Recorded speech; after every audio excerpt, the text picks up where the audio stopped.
Last వీడియోలో మనము operators అంటే ఏంటి అండ్ ఆపరేటర్స్ మీద కొన్ని క్వశ్చన్స్ చేసాం కదా. ఇవాళ మనము కండిషనల్ స్టేట్మెంట్స్ అంటే ఏంటో చూద్దాము. కండిషనల్ స్టేట్మెంట్స్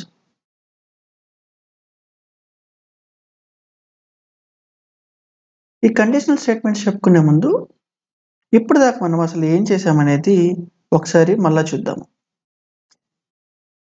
నువ్వు ఏ కోడ్ రాసినా మెయిన్లోనే కదా ఇప్పటిదాకా మనం రాసింది.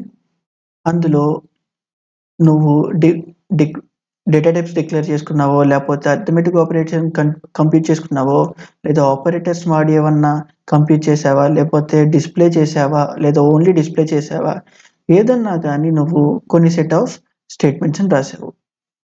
ఇప్పుడు దాకా ఆ స్టేట్మెంట్స్ ఎగ్జిక్యూషన్ ఆర్డర్ ఏంటి? నువ్వు వన్స్ రన్ అవ్వగానే ఫస్ట్ మెయిన్లో ఉన్న ఫస్ట్ లైన్ ఎగ్జిక్యూట్ అయింది, నెక్స్ట్ సెకండ్ది, థర్డ్ది, అలా ఇప్పటిదాకా లైన్ బై లైన్ సీక్వెన్షియల్ ఆర్డర్లో రన్ అయినాయా? సీక్వెన్షియల్ ఆర్డర్లో రన్ అయింది. ఇప్పుడు ప్రతిసారి నీకు నిజంగా ఇలా నువ్వు రాసిన ప్రతి కోడ్ సీక్వెన్షియల్గా రన్ అవ్వాలా?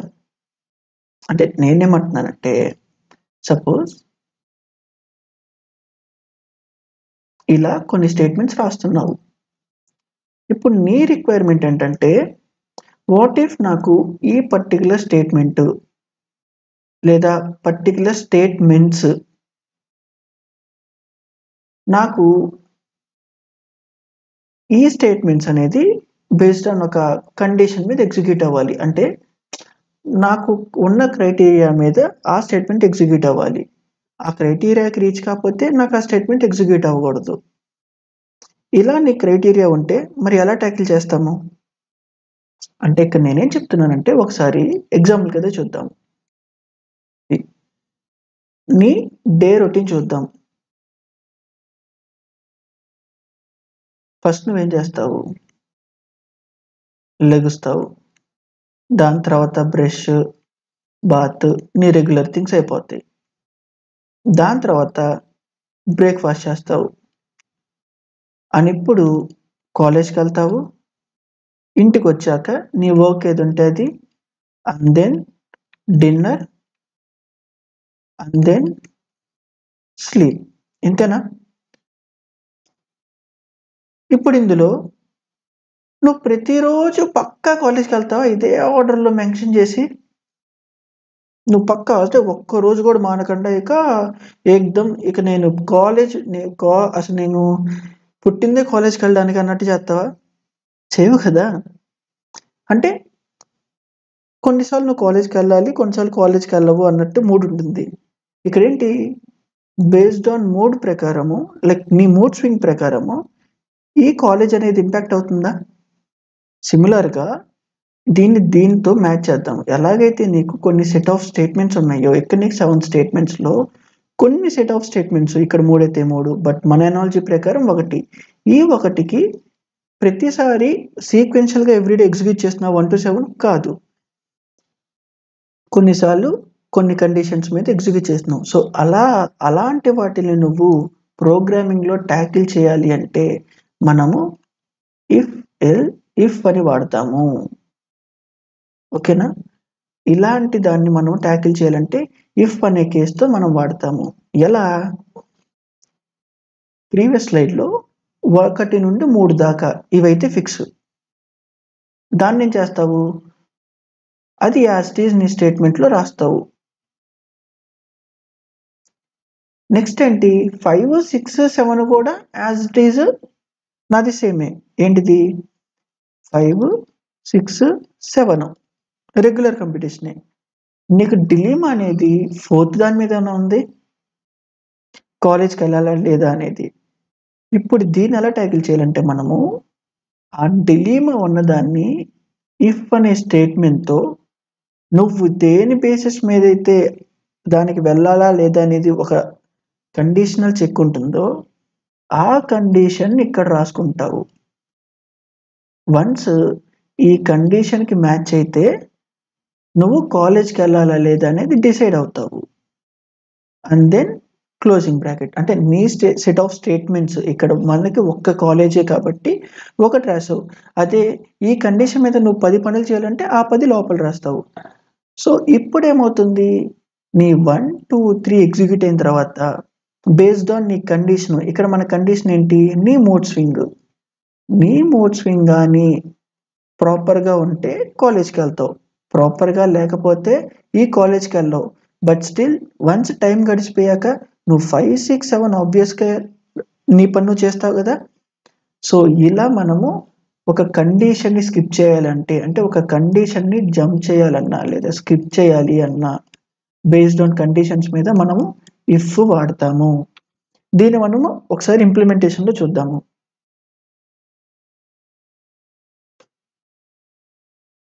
ఇంకా ఎవరికైతే ఇక్కడ నేను ఇనీషియల్ లేఅవుట్స్ ప్రిపేర్ చేస్తున్నాను, పబ్లిక్ స్టాటిక్ వాయిడ్ మెయిన్ అని లేదా సౌట్ అని లేదా డిక్లరేషన్స్, ఆపరేటర్స్ ఇవి రాకపోతే డీటెయిల్డ్గా ప్లేలిస్ట్ అనేది స్క్రాచ్ నుండి క్రియేట్ చేస్తున్నాను. ఒకసారి వెళ్ళి ఫస్ట్ నుండి ఆ వీడియోస్ చూసి దెన్ ఈ వీడియోస్ని ఫాలో అవ్వండి. సో ఇప్పుడు మనకేంటి, ఫస్ట్ ఓకే, ఇదే కదా మన ఫస్ట్ స్టెప్. నెక్స్ట్ ఏంటి, brush, bath, and then breakfast, and then college, and then ఇంటికి వచ్చాక ఏదైనా వర్క్ ఉంటే వర్క్ చూసుకుంటావు, and then dinner, and then you sleep. So ఇంతే కదా. ఒకసారి దీన్ని ఎగ్జిక్యూట్ చేద్దాము.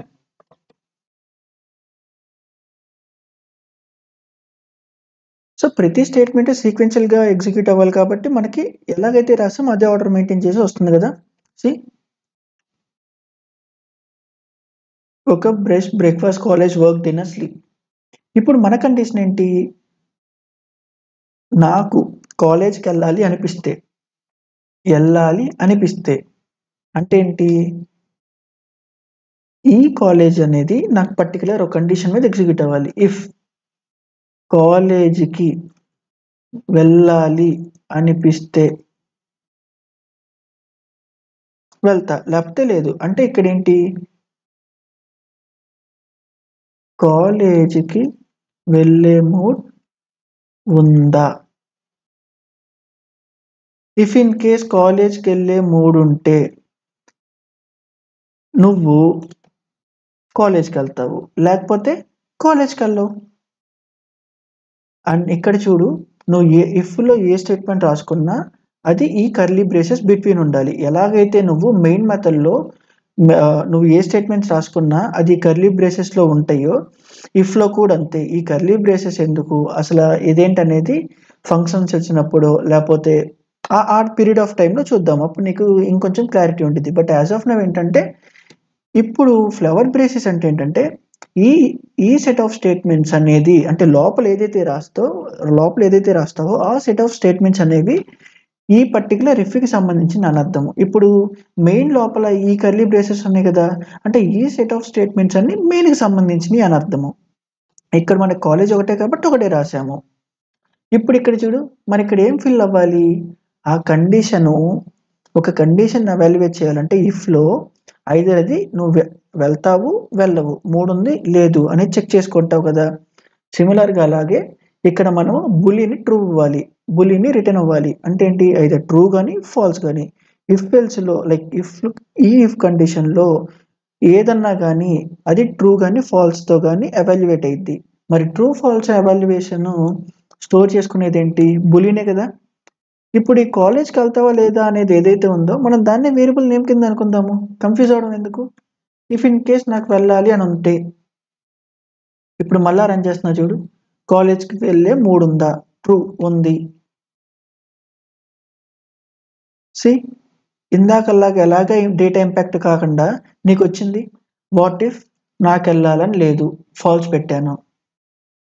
ఇప్పుడేమవుతుందో చూడు, బ్రేక్ఫాస్ట్ తర్వాత ఆ కాలేజ్ అనేది ఏదైతే ఉందో అది స్కిప్ అయిపోతుంది. సి డైరెక్ట్గా వర్క్, బ్రేక్ఫాస్ట్ అయిపోయింది, వర్క్ వచ్చింది.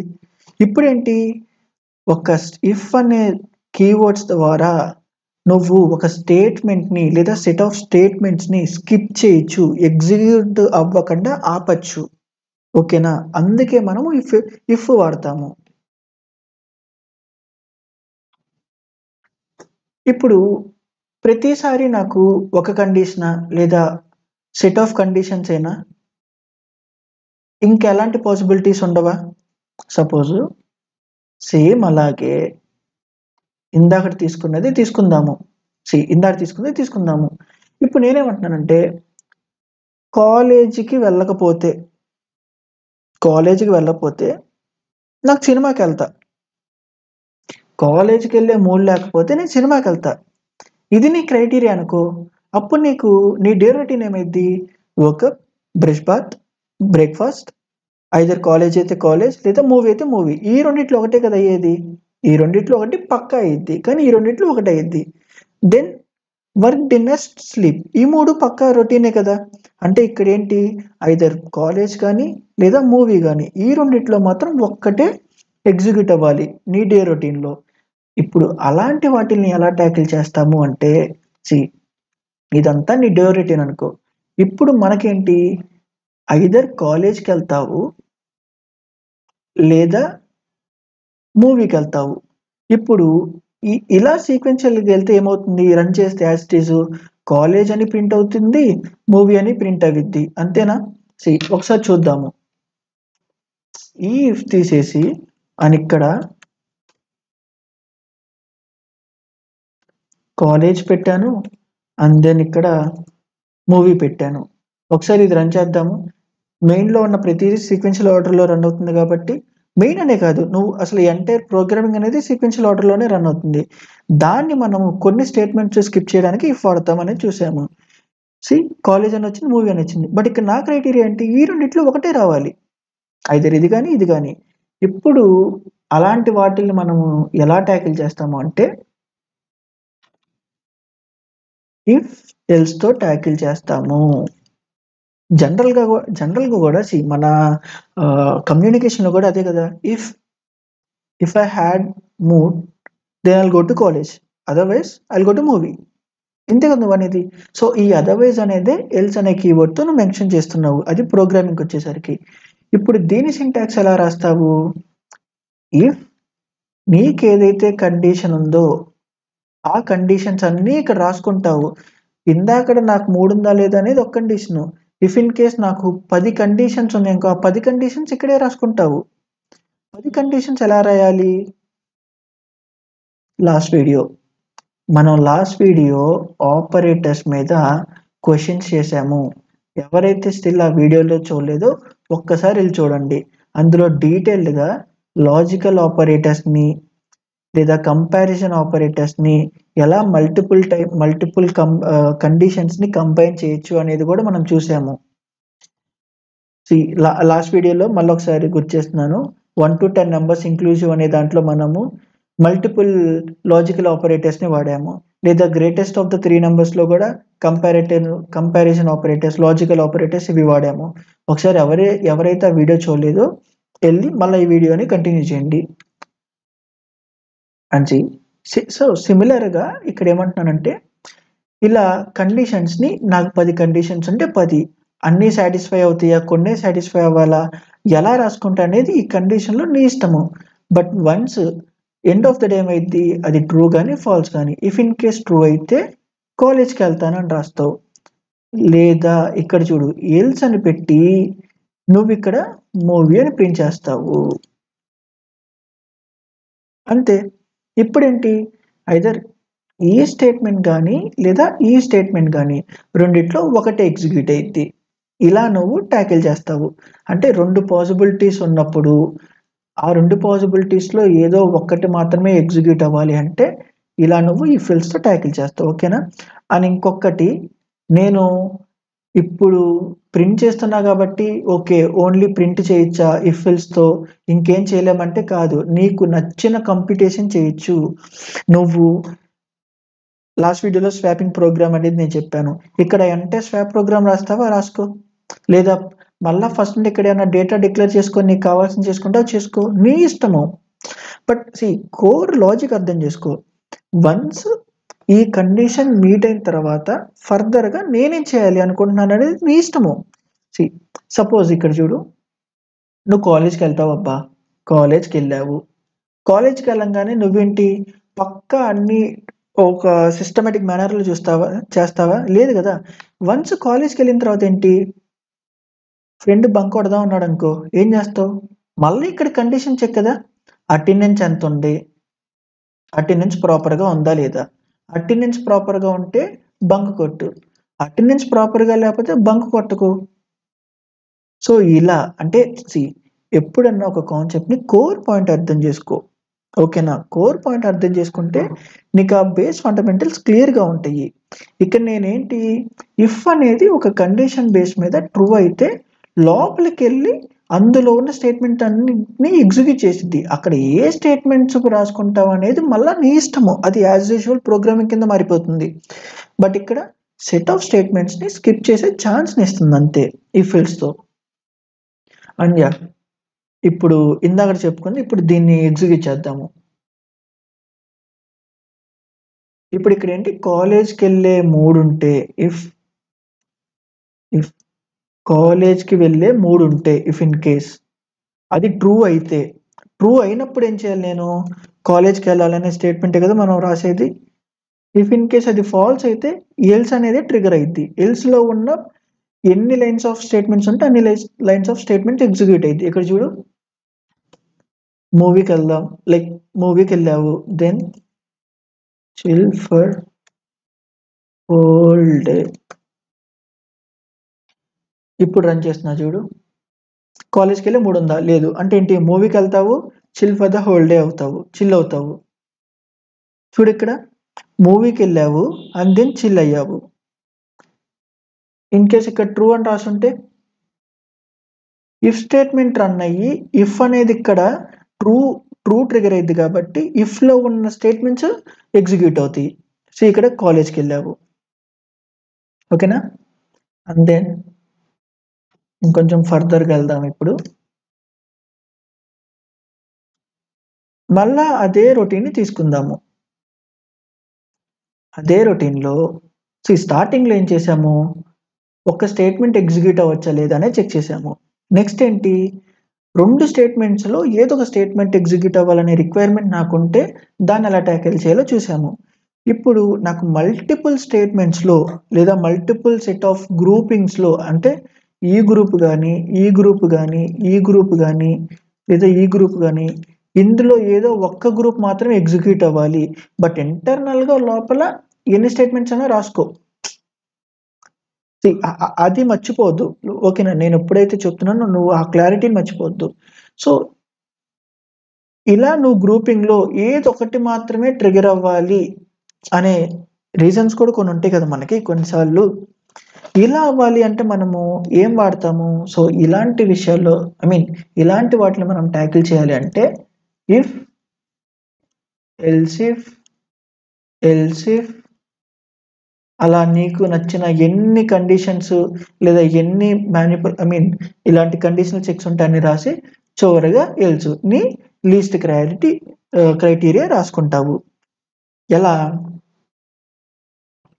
కాలేజీకి మూడు ఉంటే కాలేజ్కి వెళ్తా, లేదు ఇప్పుడేంటి మూవీకి వెళ్దాం అనుకుంటున్నావు, మరి ఆ మూవీకి మనీ కూడా కావాలిగా.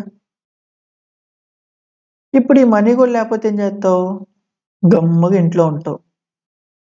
అంటే ఇక చూడు, కాలేజీకి మనీ ఉంటే దీనికి వెళ్తావు, కాలేజీకి వెళ్ళే మూడు ఉంటే కాలేజ్కి వెళ్తావు. లేదు కాలేజీకి వెళ్ళాలనే మూడు లేదు కానీ మనీ ఉన్నాయి, అప్పుడు మూవీకి వెళ్ళొచ్చుగా. అసలు ఆ కాలేజ్కి వెళ్ళే మూడు లేదు, నా దగ్గర మనీ కూడా లేదు, అప్పుడు ఏం చేస్తావు, ఇంట్లో కూర్చుంటావు. దీన్ని ఎలా ఎగ్జిక్యూట్ చేయాలి, దీన్ని ఎలా మనం రెప్లికేట్ చేయాలో చూద్దాము. ఇప్పుడు ఇక్కడ చూడు, నీకు రెండు విషయాలు కావాలి, కాలేజ్కి వెళ్ళి మూడు ఉందా లేదా అని తెలియాలి. ఇంకోటి ఏంటి, నీ దగ్గర మనీ ఉన్నాయా.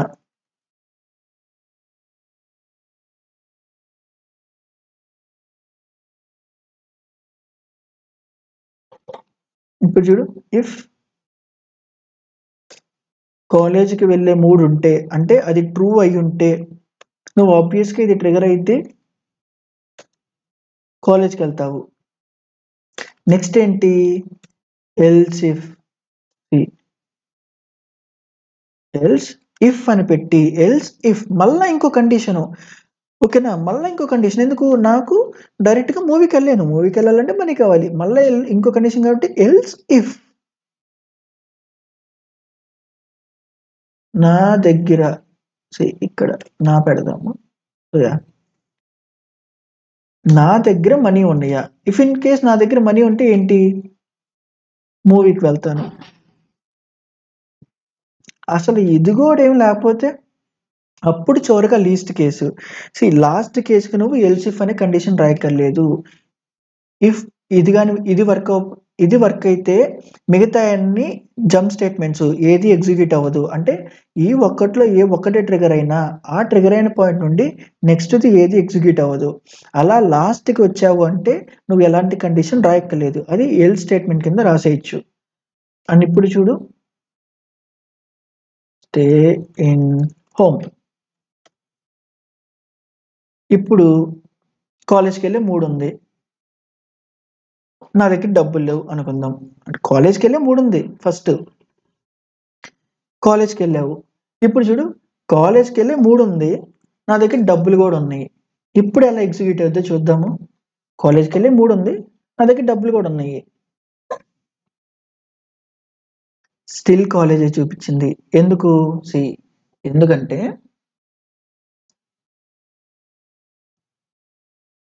నువ్వు ఇక్కడ దాకా సీక్వెన్షియల్గా ఎగ్జిక్యూట్ అయింది, ఇక్కడ దాకా సీక్వెన్షియల్గా ఎగ్జిక్యూట్ అయిపోయింది.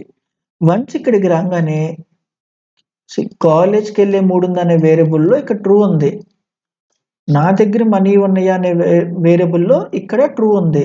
ఇప్పుడు ఏం చేసింది చూడు, కాలేజ్కి వెళ్ళే మూడు ఉందా అనే వేరియబుల్లో నుండి డేటా ఫెచ్ చేసింది, ఇక్కడ ట్రూ అనే రెప్లికేట్ అయిందిగా. వన్స్ ఎప్పుడైతే ఇఫ్ ఎల్స్ కండిషన్స్లో ఒక్కటన్నా ట్రూ అయితే అందులో ఉన్న స్టేట్మెంట్ని ఎగ్జిక్యూట్ చేసేసిద్ది. అండ్ రెస్ట్ ఆఫ్ ద ఎలాంటి గ్రూపింగ్ స్టేట్మెంట్స్ అంటే ఇదొక గ్రూపు ఆ గ్రూపుని అది రిజెక్ట్ చేసేసిద్ది, ఆ గ్రూప్ని అసలు ఎగ్జిక్యూటే చేయదు. ఈవెన్ దో అందులో ట్రూ ఉన్నా అది డేటా ఫెచ్ చేయదు, ఇక్కడితో ఎగ్జిక్యూట్ చేసేసిద్ది, మిగతా అన్ని డైరెక్ట్గా టెర్మినేట్ చేసేసిద్ది. అండ్ నెక్స్ట్ ఈ ఎల్స్ అయితే ఎక్కడ ఉందో, ఐ మీన్ లాస్ట్ కేసు ఉందో దాని తర్వాత నుండి మళ్ళీ యాజ్ యూజువల్గా రన్ అయింది. ఇలా ఇఫ్ ఎల్స్లో ఈ కోడింగ్ ఫేజ్, ఐ మీన్ ఈ ఎగ్జిక్యూషన్ ఫేజ్ అనేది ఇలా ఉంటుంది. సో ఇప్పుడు కొంచెం అబ్జర్వ్ చెయ్యి, జనరల్గా చూసుకుంటే ఇది బాగానే ఉంది. కాలేజ్కి వెళ్తావా, ట్రూ. నా దగ్గర మనీ ఉన్నాయా, ట్రూ. బట్ లాజిక్ ఆలోచిస్తే వన్స్ నువ్వు కాలేజ్కి వెళ్తే, సపోజ్ చూడు ఇక్కడ ఫాల్స్ అని పెట్టా, ఇప్పుడు మూవీకి వెళ్తావు,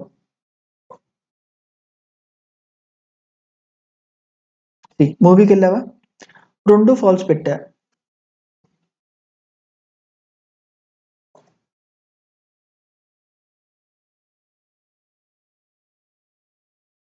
స్టే ఇన్ హోమ్ వచ్చింది. అని ఇప్పుడు నేనేమంటున్నానంటే వన్స్ నువ్వు కాలేజ్కి వెళ్తే అసలు నీ దగ్గర మనీ ఉన్నా మనీ లేకపోయినా నువ్వు మూవీకి వెళ్ళగలవా, వెళ్ళలేవు కదా. మరి ఇప్పుడు ఇలా రాసే విధానము ప్రాపర్గా ఉందా అంటే లేదు. ఇప్పుడు దీన్ని మనము ఎలా ప్రాపర్ వేలో అడ్జస్ట్ చేయొచ్చో చూద్దాము. ఈ ప్రాపర్ వే అంటే ఏంటంటే, నేను అంటుంది ఇఫ్ అనేది ఒకటి రాసుకున్నావు, కాలేజ్ అని రాసావు, ఎల్స్ ఇఫ్ అనే ఒక కండిషన్ రాసావు, మూవీ అని రాసావు, నెక్స్ట్ ఎల్స్ అనేది రాసావు, ఓ కండిషన్ రాసావు. ఇప్పుడు నేనేమంటున్నానంటే వన్స్ నువ్వు కాలేజీకి వెళ్తే, ఇఫ్ ఇన్ కేస్ నువ్వు కాలేజీకి వెళ్తే అసలు మూవీకి వెళ్తావా లేదా అనేది, ఐ మీన్ నీ దగ్గర మనీ ఉన్నాయా లేదా అని మ్యాటర్ కాదు కదా. అప్పుడు ఇప్పుడు మనం రాయాల్సిన కోడ్ని ఇంకా క్లియర్గా అర్థం అవ్వాలంటే ఎలా ట్యాకిల్ చేయొచ్చు, ఒకసారి దాన్ని చూద్దాము. ఈ పార్ట్ని తీసేసి నేను ఒకసారి దీన్ని ఇంకా క్లియర్ కట్గా రాద్దాము. కాలేజ్కి వెళ్ళే 3 ఉందా? ఇఫ్ ఇన్ కేస్ కాలేజ్కి వెళ్ళే 3 ఉంటే ఏంటిది ఇక్కడ? కాలేజ్ అని రాస్తావు. ఎల్స్ కాలేజ్కి వెళ్ళే 3 లేకపోతే అప్పుడు కదా అసలు నీ దగ్గర మనీ ఉన్నాయా లేదా అని చెక్ చేసుకుంటావు. అసలు కాలేజ్కి వెళ్ళిపోవడం వల్ల నీ దగ్గర మనీ ఉంటే ఏంటి, లేకపోతే ఏంటి? అంటే కాలేజీకి వెళ్ళకపోతే ఎగ్జిక్యూట్ అయ్యే స్టెప్స్ ఇదేనా? ఈ ఎల్స్‌లోదేనా? ఇప్పుడు ఇందులో చెక్ చేసుకో. ఇప్పుడేం చెక్ చేస్తావు? ఇఫ్ మళ్ళా ఇందులో అంటే కాలేజ్‌కి వెళ్ళలేదని కన్ఫర్మ్ అయిపోయింది. వన్స్ ఎప్పుడైతే నేను ఎల్స్‌లోకి వచ్చానో దాని మీనింగ్ ఏంటి? కాలేజ్‌కి వెళ్ళే మూడ్ లేదని అర్థం. అంతే కదా! కాలేజ్‌కి వెళ్ళే మూడ్ ఉంది అని అంటే ఇది ఎగ్జిక్యూట్ అయ్యేది ట్రూ కాబట్టి ఇక్కడ ఫాల్స్ అయింది కాబట్టి ఇక్కడికొస్తుంది. అంటే దాని మీనింగ్ ఏంటి? కాలేజ్‌కి వెళ్ళా. అది కన్ఫర్మ్ అయిపోయింది. ఇప్పుడు ఇక్కడ చెక్ చేసుకో. నా దగ్గర మనీ ఉన్నాయా? ఇఫ్ ఇన్ కేస్ నా దగ్గర మనీ ఉంటే మూవీకి వెళ్ళు. ఇక్కడ మనీ లేకపోతే దాని మీనింగ్ ఏంటి? కాలేజ్‌కి వెళ్ళలేదని ఫిక్సు. కాలేజ్‌కి వెళ్ళకపోతే నువ్వు చేసే పనులేంటి? 2. ఒకటి మూవీకెళ్ళడం లేదా ఇంట్లో కూర్చోవడము. ఇప్పుడు ఇక్కడ చూడు మూవీకెళ్ళే డబ్బులు కూడా లేవు. అంటే ఇది ఎగ్జిక్యూట్ అయ్యుంటే మూవీకెళ్ళి అనొచ్చేది. ఎగ్జిక్యూట్ అవ్వలేదు అనంటే దాని మీనింగ్ ఏంటి? మూవీకెళ్ళే డబ్బులు లేవని. మరి మూవీకెళ్ళే డబ్బులు లేకపోతే ఏం చేయాలి ఇక్కడ? అది ఎల్ స్టేట్మెంట్ ట్రిగ్గర్ అయ్యిద్ది కాబట్టి స్టే ఇన్ హోమ్. ఇదే కోడ్‌ని మళ్ళా ఇప్పుడు ఒకసారి రన్ చేద్దాం. కాలేజ్‌కెళ్ళే మూడ్ లేదు. నా దగ్గర డబ్బులు లేవు. ఇప్పుడేం చేయాలి? స్టే ఇన్ హోమ్ అనే కదా వచ్చేది. Stay in home. ఇదొకసారి ట్రూ పెడతాము. కాలేజ్‌కెళ్ళను బట్ నా దగ్గర డబ్బులున్నాయి.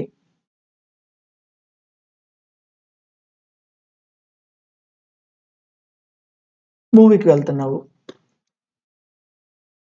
సో, ఇక్కడ ఎప్పుడన్నా గాని ఇది ఇలా ఎందుకు చెప్తున్నాను అంటే, ఎప్పుడన్నా గాని ఫస్ట్ నువ్వు ఆ క్వెషన్‌ని ఆ క్వెషన్ థీమ్ అర్థం చేసుకో. అప్పుడే ఆ క్వెషన్‌కి నువ్వు ప్రాపర్ లాజిక్‌గా ఆలోచించి దాన్ని కోడ్ రూపంలో రాయగలవు. ఇందాక నేను దీన్నే ఇంకోలాగా రాశాను. ఇప్పుడిక్కడ ఇంకోలాగా రాశాను. ఈ 2 ఆన్సర్స్ డిఫరెంటా అంటే లేదు. 2 పెర్ఫార్మన్స్ సేమే. కానీ అర్థం చేసుకునే ఇంటర్నల్ థీమ్ వేరు. అంతే కదా! ఇందాక నేను అర్థం చేసుకునే దాన్ని బట్టి ఇఫ్, ఎల్స్ ఇఫ్ అని రాశాను. కానీ లాజిక్‌గా ఆలోచిస్తే జరిగేది ఇదే కదా! ఇంకోలా కూడా అంటే ఇలా కూడా టాకిల్ చేయొచ్చు కదా! నాకు ఆన్సర్ ఒకటే వచ్చింది. కాబట్టి ఒక క్వెషన్‌ని చేసేటప్పుడు ఎలా టాకిల్ చేయాలి? ఆ క్వెషన్ ఏంటి? మెయిను ఆ క్వెషన్‌ని అర్థం చేసుకోవడానికి టైమ్ స్పెండ్ చెయి. దాని తర్వాత నువ్వు ఇఫ్‌లో ఇఫ్ రాయాలా? ఇఫ్‌లో ఎల్స్ రాయాలా? ఎల్స్‌లో ఇఫ్ రాయాలా? అనేది క్లియర్ కట్‌గా ఉంటుంది. ఎందుకు ఇట్లా చెప్తున్నానంటే చాలా మంది బిగినర్స్ ఏంటంటే ఫస్టు క్వెషన్ అర్థం చేసుకోరు. క్వెషన్ అర్థం చేసుకోకుండా ఏం చేస్తారంటే ముందు ఇఫ్ వాడాలా? ఇఫ్‌లో ఎల్స్ వాడాలా? ఎల్స్ ఇఫ్ వాడాలా? అనేది ఈ ప్యాటర్న్ ఫిక్స్ చేసేసుకుంటారు. ఈ ప్యాటర్న్‌ని ఫిక్స్ చేసి, ఈ ప్యాటర్న్ నుండి ఈ క్వెషన్ ఎలా ఇంప్లిమెంట్ చేయాలని చూసుకుంటారు గానీ, అసలు ఈ క్వెషన్ ఏంటి? దీనికి బిహైండ్ బేసిక్ లాజిక్స్ ఏంటి? దాని నుండి మనకి ఎలాంటి ప్యాటర్న్ టెంప్లేట్స్‌ని మనం క్రియేట్ చేసుకోవాలి అనేది ఇలా చేయరు. రివర్స్ ఆర్డర్‌లో చేస్తారు. అప్పుడేమైద్ది? స్లోగా నువ్వు బై హార్టెడ్ మెథడ్‌లోకెళ్ళిపోతావు. అంటే ఇఫ్ ఎల్స్ అనంగానే ఓకే. ఇఫ్ ఎల్స్ క్వెషన్ చూడంగానే ఇఫ్ వాడేత్తా. ఇఫ్‌లో ఇంకో ఇఫ్ పెట్టేస్తా. లేదా ఎల్స్ ఇఫ్ పెట్టేస్తా. ఒక క్లారిటీ ఉండదు. సో, ఎప్పుడన్నా ఒక క్వెషన్‌ని క్లియర్‌గా అర్థం చేసుకో. దాని బేసిస్ మీద ఒక స్ట్రక్చర్డ్ వేలో ఎళ్ళు. నాకు పాసిబిలిటీస్ ఎక్కడి నుండి ఎక్కడి దాకా ఉన్నాయి. ముందు ఇది చేయాలా? దీన్ని చేసిన తర్వాత ఏం చేయాలి? లేదా డిఫరెంట్ గ్రూపింగ్స్‌లోనే నాకు లైన్‌గా చేయాలా అనేది. అండ్ ఇప్పుడు చెప్తున్న దీనికి మనకి కొన్ని టెక్నికల్ టర్మ్స్ ఉన్నాయి. యాక్చువల్‌గా ఇలా టెక్నికల్ టర్మ్స్ నువ్వసలు గుర్తుపెట్టుకోక్కర్లా. ఇది అంతా ఏంటంటే ఈ టెక్నికల్ టర్మ్స్ అల్లా నిన్ను మానిప్యులేట్ చేయడానికే, ఆ డైవర్షన్ తెప్పియడానికే గానీ జనరల్‌గా ఏ యాస్పెక్ట్‌లో పనికిరావు. ఆ టెక్నికల్ టర్మ్స్ అంటే ఏంటంటున్నావా? ఇందాకడ ఫస్ట్‌లో నీకు ఓన్లీ ఇఫ్ అని చూపిచ్చా. దీన్ని ఇఫ్ కేస్ అంటావు. నెక్స్ట్ నేను ఇఫ్ చూపిచ్చి, దాని తర్వాత ఎల్స్ కేస్ చూపిచ్చా. దీన్నే మనము ఇఫ్ ఎల్స్ అంటాము. ఇఫ్ ఇన్ కేస్ ఇఫ్ రాసి ఇంకో ఎల్స్ ఇఫ్ స్టేట్మెంట్ ఉంటే అది రాసి ఇంకో ఎల్స్ ఇఫ్ స్టేట్మెంట్ ఉంటే అది రాసుకొని అలా మల్టిపుల్ ఎన్నైతే నీకు ఎల్స్ ఇఫ్ కేసెస్ రాసుకోవాలని చివరిగా ఎల్స్ ఇలాంటి కేసెస్ రాస్తావో దీన్ని ఏమంటామంటే మనము ఇఫ్ ఎల్స్ ల్యాడర్ అంటారు. టెక్నికల్ టర్మ్స్ లో ఇఫ్ ఎల్స్ ల్యాడర్ అంటారు. ఓకేనా? అండ్ ఇప్పుడు మనం ఏదైతే రాసామో ఇక్కడ చూడు, ఒక ఇఫ్ ఎల్స్ ఉంది, మళ్ళీ ఈ ఎల్స్ లో ఇంకో ఇఫ్ ఎల్స్ వాడాము. ఇప్పుడు ఈ ఇఫ్ లో ఇంకో ఇఫ్ ఎల్స్ వాడే ఛాన్స్ ఉందనుకో, ఇలాంటి వాటిని నువ్వు if else nested if else అంటావు. నెస్టెడ్ ఇఫ్ ఎల్స్ అంటే ఒకదాని లోపల ఇంకో ఇఫ్ ఎల్స్ నెస్టింగ్ అయి ఉన్నాయి. ఓకేనా? అండ్ నేను చెప్పేది ఏంటంటే నువ్వు ఎప్పుడు ఇలాంటి టర్మినాలజీస్ని నేర్చుకోవద్దు. బిహైండ్ దాని మెయిన్ కోర్ థీమ్ మాత్రమే నేర్చుకో. ఈ నేమ్స్ గుర్తుపెట్టుకోవడం వల్ల యూజ్ ఏంటి? ఇప్పుడు ఇఫ్ లోపల ఇంకో ఇఫ్ వాడితే నెస్టెడ్ ఇఫ్ ఎల్స్ అన్నాను, కానీ యూజ్ ఏంటి? క్వశ్చన్ బట్టి కదా నువ్వు చేసేది. ఇప్పుడు ఆ పర్టికులర్ క్వశ్చన్కి దాని రిక్వైర్మెంట్ ఏంటి, నిజంగానే లోపలిది వాడాలా అంటే అప్పుడు వాడుకుంటావు. అది తీసేసి ఇప్పుడు ఈ క్వశ్చన్కి ముందుగానే నేను నెస్టెడ్ ఇఫ్ ఎల్స్ వాడచ్చు, ఈ టెంప్లెట్ ఫిక్స్ చేసుకోవడం ఇలాంటివి చేయొద్దు. సో నేను ఓవరాల్గా ఏమంటున్నానంటే డెఫినేషన్స్ టెర్మినాలజీని గుర్తుపెట్టుకోవద్దు, దాని బిహైండ్ కోర్ థీమ్ మాత్రమే గుర్తుపెట్టుకో. సో దట్ నువ్వు కోడింగ్ అనేది ఒక డిఫరెంట్ ఆస్పెక్ట్లో చూడడం స్టార్ట్ చేస్తావు. ఓకేనా? అండ్ ఇంతే ఇఫ్ ఎల్స్ అంటే ఇక ఇంతకుమించి ఏం లేదు. అండ్ మిగతా ఇప్పుడు మనము ఇంకా ఇఫ్ ఎల్స్ని కొంచెం స్ట్రాంగ్ ఫండమెంటల్స్ రావాలి కాబట్టి ఇప్పుడు కొన్ని క్వశ్చన్స్ చేద్దాము, సో దట్ ఇంకొంచెం క్లియర్ ఉంటుంది.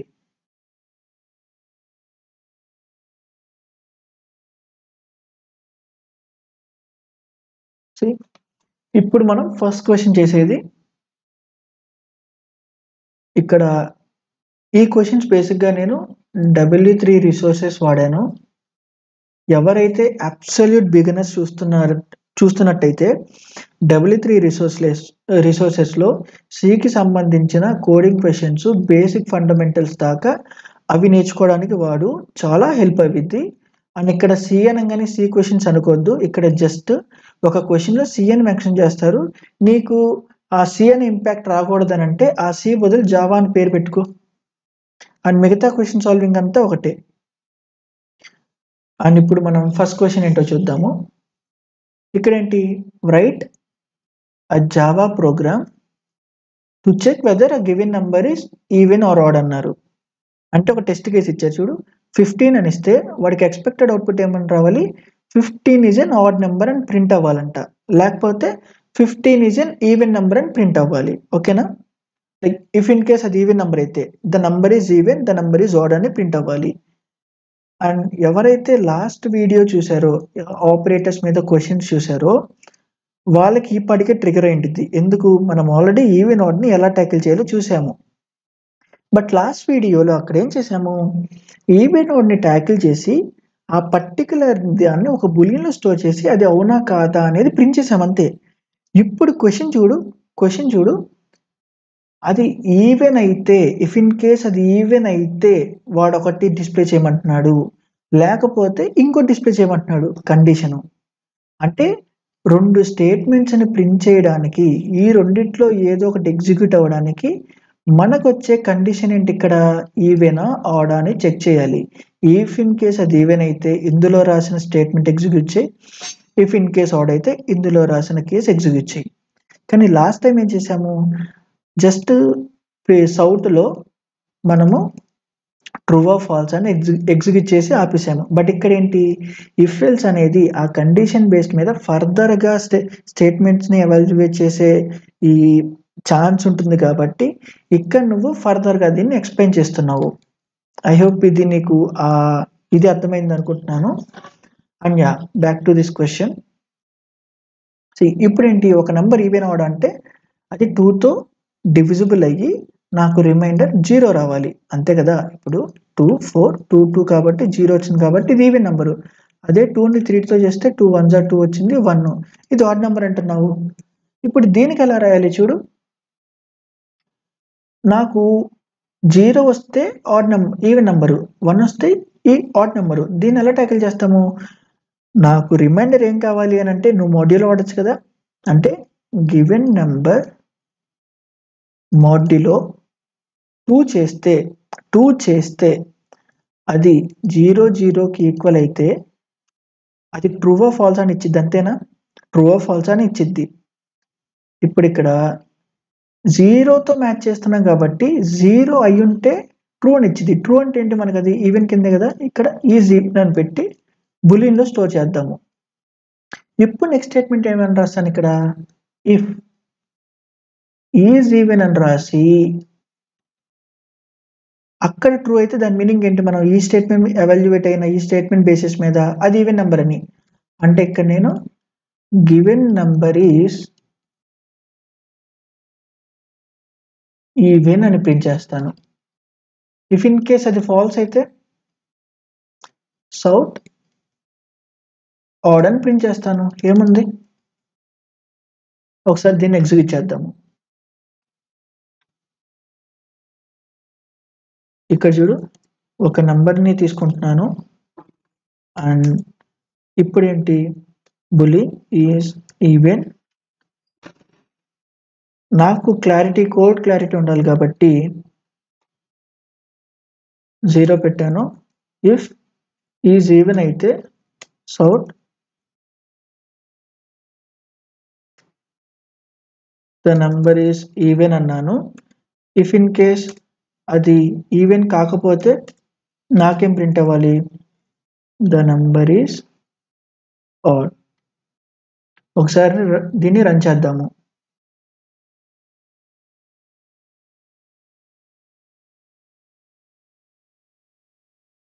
ఇక్కడ చూడు, ద నంబర్ ఈజ్ ఆడ్ అని వచ్చింది. అండ్ ఈ మొత్తాన్ని comment box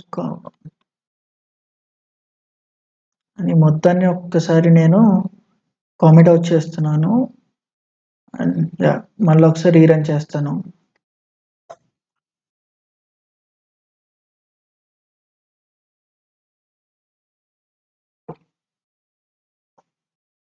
the number is add అని వచ్చింది. ఇది 32 ఏంటే అది మాడ్యులో ఈక్వల్స్ టు 0కి ఎవాల్యుయేట్ అయ్యి అది కంపారిజన్ ఆపరేటర్ కాబట్టి చెక్ చేసి ట్రూ రిజల్ట్ చేసిద్ది కాబట్టి ఇక్కడ ట్రూ రిటర్న్ అయింది కాబట్టి ద నంబర్ ఈస్ ఈవెన్ అనేది ప్రింట్ అవుతుంది. ఐ హోప్ ఇది క్లారిటీగా ఉందనుకుంటున్నాను. ఇప్పుడు ఇంకొంతమంది అంటారు, నువ్వు ఈవెన్తో చేసావు, ఆడ్తో చేయకూడదా? చెయ్యి, నీ ఇష్టం అది. నువ్వు ఏ కండిషన్ని ఫస్ట్ ఇంపార్టెంట్గా తీసుకుంటావో ఆ కండిషన్తో చెయ్యి. ఇప్పుడు దీన్ని మనము ఆడ్తో చేద్దాము. ఏమని ఉండిద్ది? ఆడ్తో చేస్తున్నాం కాబట్టి అది ఈ ఆడా కాదా అనేది చెక్ చేసుకోవాలి కాబట్టి ఆ వేరియబుల్ రీజనబుల్గా ఉండే వేరియబుల్ నేమ్ పెడదాం. ఇప్పుడు ఏంటి? నెంబర్ మాడ్యులో 2 చేసి ఆడ్ అంటే ఏంటి? 0 రాకూడదు అంటే నాట్ ఈక్వల్స్ టు 0నేనా? అగైన్ లాజికల్ ఆపరేటర్స్ ఎవరైతే చూడలేదో ఒకసారి వెళ్ళి చూడండి, మీకు ఇంకొంచెం క్లియర్గా ఉంటుంది. అని ఇక్కడ ఏం చేయాలి? ఇది ట్రూ అయితే ఇప్పుడు అది ఈవెనేనా? కాదు, ఆడ్కి చెక్ చేసాం కాబట్టి ఇక్కడ ట్రూ వచ్చిందంటే అది ఆడ్కి సంబంధించింది. అంటే the number is odd and else the number is even. ఒకసారి మళ్ళా చెక్ చేస్తున్నాను. ఇప్పుడు ఇదే కదా ట్రిగర్ అవ్వాల్సింది. చూడు, అని ఇంకొంచెం క్లారిటీగా ఉండాలి కాబట్టి ఒక్కసారి నేను డీబగ్ చేస్తాను.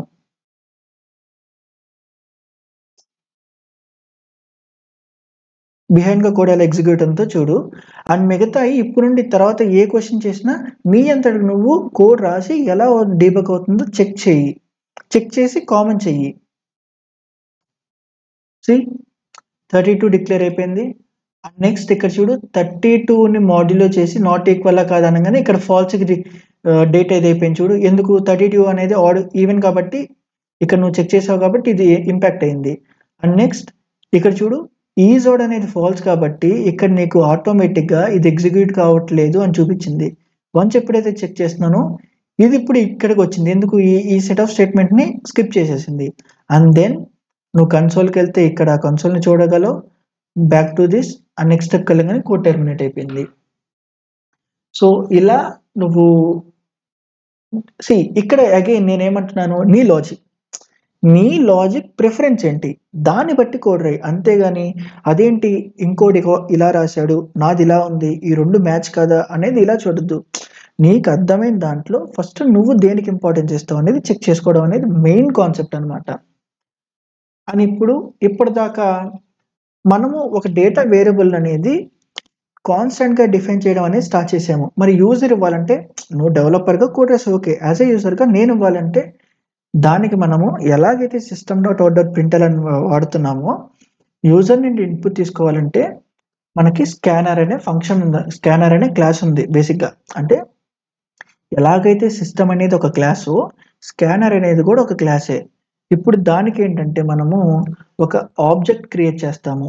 ఓకేనా? ఈ ఆబ్జెక్ట్స్ అంటే ఏంటి, న్యూ అనే కీబోర్డ్ ఏంటి, అసలు ఇప్పుడు ఏం గుర్తుపెట్టుకోవద్దు. ఎలాగైతే system.out.println బ్లైండ్గా ఫాలో అవుతున్నావో క్లాసెస్ వచ్చేదాకా కానీ లేదా హీప్ మెమరీ క్రియేట్ చేసేదాకా కానీ న్యూ అనే కీవర్డ్ స్కానర్కి వాడి లోపల ఇక్కడ మనము system.in అని ఒక పారామీటర్ని పాస్ చేయాలి. ఇక్కడ ఏంటంటే ఇక్కడ సిస్టమ్ అని ఉంది, ఇక్కడ సిస్టమ్ అని ఉంది. ఆ system.out.println అని చెప్పేటప్పుడు నేను చెప్పా ఏమని, సిస్టమ్ అనే క్లాస్లో సిస్టమ్కి సంబంధించిన రిలేటెడ్ డేటా యాక్సెస్ ఉండిద్ది. ఎప్పుడైతే నువ్వు system.out అంటావో ఇది డిస్ప్లే ఫంక్షన్కి ట్రిగర్ చేసిద్ది. ఎప్పుడైతే నువ్వు system.in అంటావో బై డిఫాల్ట్గా ఇది కీబోర్డ్ యాక్సెస్ని ఇచ్చిద్ది. ఈ పర్టికులర్ ప్రోగ్రామ్కి ఆ స్టేట్మెంట్ ఎగ్జిక్యూట్ అవుతున్నప్పుడు కీబోర్డ్ యాక్సెస్ ఇచ్చిద్ది. అని ఇప్పుడు నువ్వు ఇక్కడ ఏం చేయాలి అంటే బేసిక్గా ఓవరాల్గా ఇక్కడ ఏం చేస్తున్నావు అంటే కీబోర్డ్ యాక్సెస్ని ఇస్తున్నావు అండ్ ఒక ఆబ్జెక్ట్ క్రియేట్ చేస్తున్నావు. ఈ ఆబ్జెక్ట్కి ఇన్ అనే దాంతో ఒక రిఫరెన్స్ ఇస్తున్నావు. ఇప్పుడు ఇన్ డాట్ అనగానే చూడు, next byte, next int, next int, next byte, next short, ఇలా కొన్ని మనకి ఫంక్షన్ మెథడ్స్ ఉన్నాయి. ఇందులో నువ్వు ఇంటీజర్ అయితే నెక్స్ట్ ఇంట్ అని, లేదా ఫ్లోట్ వేరియబుల్ తీసుకోవాలంటే ఫ్లోట్ అని, లేదా షార్ట్ తీసుకోవాలంటే షార్ట్ అని, ఇలా లేదా నువ్వు స్ట్రింగ్ తీసుకోవాలంటే నెక్స్ట్ అని ఇలా వాడతాము. బట్ యాజ్ ఆఫ్ నౌ మనం ఇంట్కి సంబంధించిన డేటాని తీసుకున్నాం కాబట్టి ఇంట్ అని వాడు. ఒకసారి దీన్ని మళ్ళీ రీరన్ చేస్తున్నాం. ఇప్పుడు నువ్వు యాజ్ ఏ యూజర్గా నువ్వు కూడా ఇన్పుట్ ఇవ్వచ్చు. ఎలాంటి అవుట్పుట్ రాలేదు అని ఎందుకంటే ఇక్కడ వన్స్ ఎప్పుడైతే ఈ స్టేట్మెంట్ రన్ అవుతుందో ఇక్కడ నీ కోడ్ హోల్డ్ అయ్యింది, ఎగ్జిక్యూషన్ ఆగింది. బట్ దీని బిహైండ్ ప్రాసెస్ ఏం జరుగుతుందంటే ఎవరికైతే already OS operating system subject clear చేశారో వాళ్ళకి జస్ట్ ఒక క్లారిటీ ఉంటుంది అని మాత్రం చెప్తున్నాను. ఎప్పుడైతే ఒక సిస్టమ్ నువ్వు కీబోర్డ్ యాక్సెస్ ఇచ్చావో ఇప్పుడు ఇదేంటిది ఇన్పుట్ అవుట్పుట్ డివైస్ కింద వెళ్తుంది. నీకు ఆ ప్రాసెస్ మేనేజ్మెంట్ సిస్టంలో సిపియు ఎగ్జిక్యూషన్ నుండి ఇక్కడ ఐఓ స్టేట్కి మారుతుంది.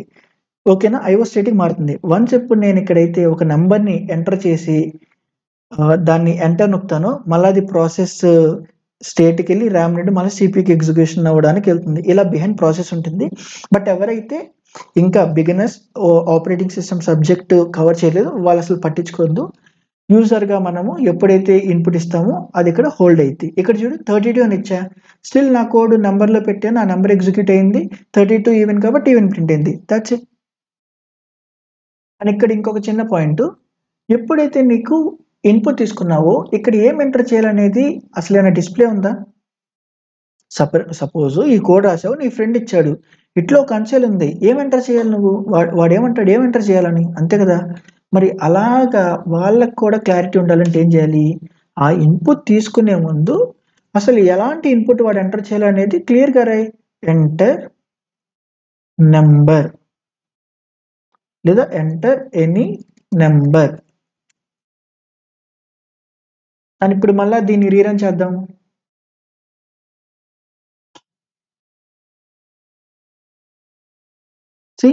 ఎంటర్ ఎనీ నెంబర్ అని ఉంది. ఇప్పుడు ఏంటి, అచ్చా ఓకే నేను ఏదో ఎంటర్ చేయాలి అనే క్లారిటీ ఉంది కదా. కోడ్ ఏం మారలా, బట్ యూజర్కి ఆ ఈజ్ ఆఫ్ అండర్స్టాండింగ్ని ప్రొవైడ్ చేసాము అంతే. సో ఇలా ఎప్పుడన్నా ఒక యూజర్ నుండి ఇన్పుట్ తీసుకోవాలి అంటే ఇలా స్కానర్కి స్కానర్ అనే క్లాస్ని తీసుకొని ఒక ఆబ్జెక్ట్ క్రియేట్ చేసుకొని ఆ ఆబ్జెక్ట్లో ఉన్న మెథడ్స్ని వాడతావు. అండ్ ఇది తర్వాత డీటెయిల్గా తీసుకుందాం. బట్ ఎవరికైతే యూజర్ నుండి కావాలి ఇంకా నేను చెప్పట్లేదు ఇనీషియల్ వీడియోస్ అయిపోయిన తర్వాత అనుకుంటారు కాబట్టి నేను ఇప్పుడు ఇది చెప్తున్నాను. ఓకేనా? అండ్ ఇప్పుడు నెక్స్ట్ క్వశ్చన్కి వెళ్దాము. నెక్స్ట్ క్వశ్చన్ ఏంటి? Write a program to read age of a candidate age ని రీచ్ చేయమంటున్నాడు and determine whether he's eligible to cast his or her vote అంట. జనరల్గా మనం ఓటింగ్కి ఏం చేస్తాము? ఏజ్ మినిమం 18 క్రైటీరియా తీసుకుంటాము. ఎవరికైతే 18 కానీ అంతకన్నా ఎక్కువ ఉంటే వాడు ఎలిజిబుల్ ఫర్ ఓట్ అని కట్టుకున్నాం. ఇప్పుడు దానికి కోడ్ ఏమంటున్నాడు? ఇఫ్ ఇన్ కేస్ 18 కన్నా ఎక్కువ ఉంటే క్యాస్ట్ ఓట్ అని ప్రింట్ చేయాలి. 18 కన్నా తక్కువ ఉంటే యూఆర్ నాట్ ఎలిజిబుల్ అని. Again simple. ఇదే ఇక్కడ నెంబర్ని వాడాం కాబట్టి ఇదే నెంబర్ని మళ్ళీ దానికి ఇన్పుట్ కింద తీసుకుందాము. ఏంటి? ఇఫ్ నెంబర్, అక్కడ ఏజ్ అన్నాడు, వాడు పెట్టుకున్న డేటా వేరియబుల్ రిఫరెన్స్ ఏజ్ అనే నేమింగ్ కన్వెన్షన్. నాకు ఇక్కడ number convention greater than or equals to 18 అయితే you are eligible for vote. else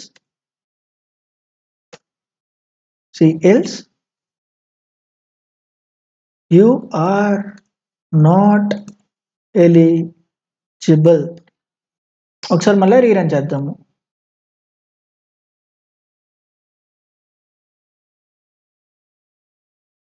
అని ఇక్కడ నేను 25 ఎంటర్ చేస్తున్నా. ఇప్పుడు 2 కోడ్స్ ఎగ్జిక్యూట్ అవుతాయి. అదే ఈవెన్ ఆర్డర్ అనేది లేదా ఈ ఓటింగ్ సిస్టమ్ అనేది. ఇప్పుడు చూడు 25 అనేది ఆర్డర్ కాబట్టి ఆర్డర్ రావాలి, 18 కన్నా ఎక్కువ కాబట్టి నేను ఎలిజిబుల్ రావాలి. See the number is odd and you're eligible for the vote. And ఇలానే రాయాలా? ఇంకొంతమంది ఉంటారు వేరే రకంగా ఆలోచిస్తారు. ఫస్ట్ నేను నెంబరు ఎక్కువ ఉంటే ఎలిజిబుల్ అని ఓటు, కానీ నేను ఇప్పుడేం చేస్తా? ఫస్ట్ నెంబరు తక్కువ ఉంటే స్ట్రిక్ట్గా 18 కూడా కాకూడదు, తక్కువ ఉంటే వాడేంటి eligible, I mean you are not eligible for vote, else you are eligible. మళ్ళీ అదే 25 ఇద్దాము.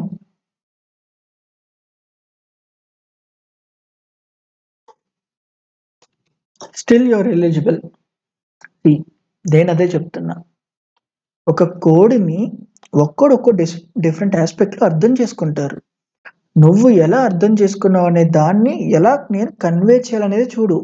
అంతేగాని వాడు అలా కోడ్ రాశాడు నేను అలా రాయకూడదా, ఎలాంటి రూల్ లేదు అక్కడ. నువ్వు అలా రాయొచ్చా, ఇలా రాయొచ్చా, అలా రాయకూడదా అనేది ఏదన్నా నీ ఇష్టము అని. ఇందాక చూడు, ఫస్ట్ నేను ఈవెన్ ఆర్డర్ అని చెక్ చేయడానికి కావాల్సిన కంప్యూటేషన్ అనేది ఇక్కడ రాసుకొని ఆ వర్డ్ని ఇక్కడ వాడా, కానీ ఇక్కడ నేను డైరెక్ట్గా వాడేసా. ఏముండదు ప్రాబ్లం? ఏముండదు. ఎందుకు? అరే ఒక ఇఫ్ కేస్కి ఎండ్ ఆఫ్ ద డే దానికి ఏం కావాలి? అది ట్రూ ఆర్ ఫాల్స్ అనేది కావాలి. ఇప్పుడు నీకు ఆ ట్రూ ఆర్ ఫాల్స్ అనేది ఎక్కడి నుండి ఇస్తే ఏంటి?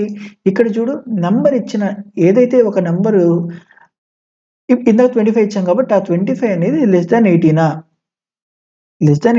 కాదు అంటే ఇక్కడ ఏంటి? మొత్తం ఫాల్స్ ట్రిగర్ అయింది. వన్స్ ఫాల్స్ ట్రిగర్ అయిందంటే ఇది ఇప్పుడు ఇలా డైరెక్ట్ కంప్యూటేషన్ చేస్తే ఏంటి, లేదా నువ్వు దానికంటూ బులీన్ అని రాసి దాని తర్వాత ఏజ్ అనే దాంట్లో డిక్లేర్ చేసి ఇక్కడ నెంబర్ లెస్ దాన్ 18 అని ఇలా రాయడం, ఇలా రాస్తే ఏంటి? ఇదంతా నీ కన్వీనియన్స్ కోసమే. సో నేనేమంటున్నానంటే ఇనీషియల్గా నువ్వు ఇలా ప్రాక్టీస్ అవ్వు, దాని తర్వాత మెల్లగా నీ కోడ్ని ఆప్టిమైజ్ చేయడానికి ట్రై చేసుకో. అండ్ నెక్స్ట్ క్వశ్చన్కి వెళ్దాం. ఇప్పుడు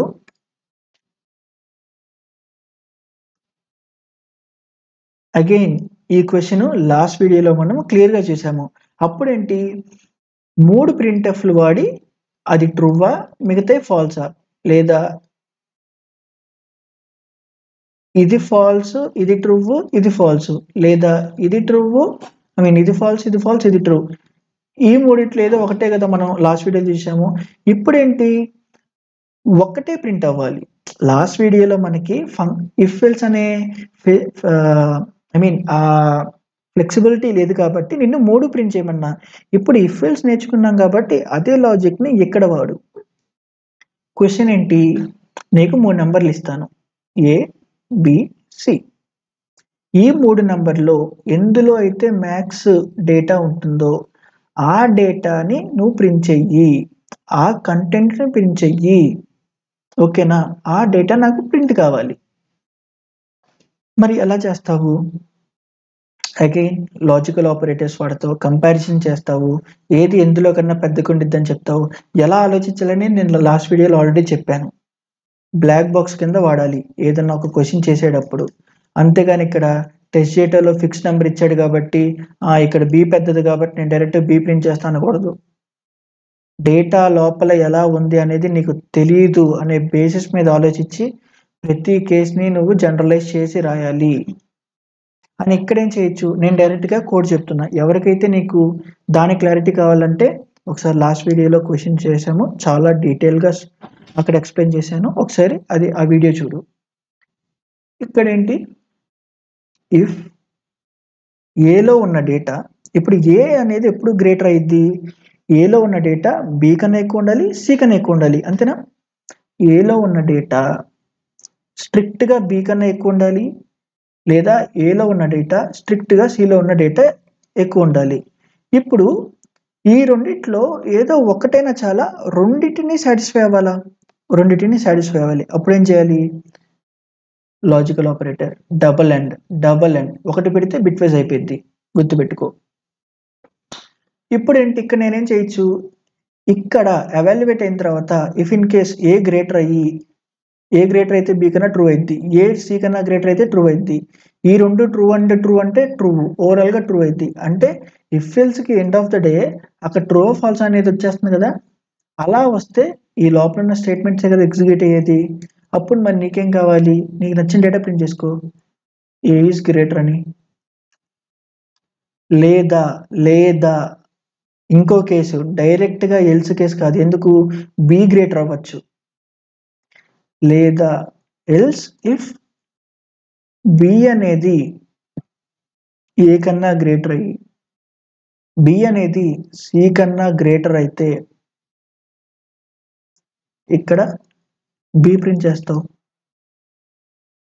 ఇప్పుడు ఇది ఎగ్జిక్యూట్ కాలా. అంటే దాని మీనింగ్ ఏంటి? నేను బ్లైండ్‌గా సిని రాయొచ్చుగా. ఇంతే. ఇఫ్ ఎల్స్ వాడి ఐదర్ ఈ స్టేట్మెంట్‌ని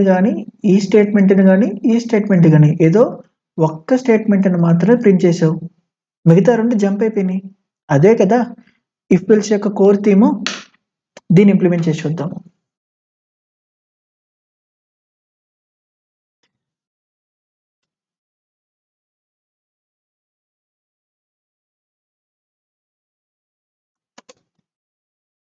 అండ్ ఎవరికైతే ఇది లెంథీగా నా ఎక్స్‌ప్లనేషన్ ఉంది, కొంచెం లాగ్‌గా చాలా ఇట్లా అనిపిస్తుంది అనంటే నేను ఒకటే చెప్తున్నా. ఇది అసలు కోడింగ్ రానోళ్ళకి కూడా వాళ్ళు కోడింగ్ నేర్చుకోవాలి అనేది నా ఉద్దేశము. కాబట్టి నేను కొంచెం ఎలాబొరేట్‌గా చెప్తున్నాను. బట్ వన్స్ ఎప్పుడైతే మనం ఫంక్షన్స్ కూడా కవర్ చేసి అరేకొస్తామో అప్పటి నుండి నేను ఆ పేజ్ మెయింటైన్ చేసి ఆ పేజ్‌తోనే నేను క్లారిటీగా వెళ్తాను. అండ్ అలా అని అప్పుడు నేను ఎలాబొరేట్ ఎక్స్‌ప్లనేషన్ ఇవ్వనా అంటే అప్పుడు నేను కాన్సెప్ట్‌కి తగ్గ ఎలాబొరేట్ ఎక్స్‌ప్లనేషన్ ఇస్తా. అంతేగాని ఇలా ప్రతి లైన్‌ని బిహైండ్ ఏమైద్ది, ఇలా ఏమైద్ది అనేది అప్పుడు ఈ బేసిక్ డెఫినిషన్స్ గురించి లేదా డిక్లరేషన్స్ గురించి ఇలా డెప్త్‌గా చెప్పను. ఓకేనా? So yeah! మనకి 3 నంబర్స్ కావాలి. ఏంటిది? Int 31, b 24, c some random data అనుకుందాము. ఇప్పుడేంటి మన ఫస్ట్ కండిషన్ మూడిట్లో if in case a greater అయ్యుంటే ఏం చెక్ చేయాలి? మన గోల్ ఏంటి? ఇక్కడ నేను డైరెక్ట్ బ్లైండ్‌గా ఏని ప్రింట్ చేస్తా. ఏ ఈజ్ గ్రేటర్ అని ప్రింట్ చేస్తాను. కానీ ఇది నేను డైరెక్ట్‌గా ప్రింట్ చేయొచ్చా? లేదు. దానికంటూ ఒక కండిషన్ సాటిస్ఫై అవ్వాలి. మరి ఆ సాటిస్ఫై అవ్వాల్సిన కండిషన్ ఏంటి? If A greater than B and A greater than C ఈ రెండిటిని సాటిస్ఫై అయితేనే నాకు ఈ పర్టిక్యులర్ స్టేట్మెంట్‌ని ఎగ్జిక్యూట్ చెయ్యి. ఆబ్వియస్గా అంతే కదా. లేదు, ఇంకోటి ఏంటి, లేదు అని అంటే దాని మీనింగ్ ఏంటి, ఏ గ్రేట్ కాదని. అంటే ఇప్పుడు బి అయి ఉండే ఛాన్స్ ఉంది కదా, అంటే B greater than A and B greater than C. ఇక్కడ ఏంటి, ఈ రెండింటిని సాటిస్ఫై ట్రూ అయితే B is greater, and then ఈ రెండు కాకపోతే ఆబ్వియస్గా సి ఈస్ గ్రేటర్. ఒకసారి రన్ చేసి వచ్చేద్దాము.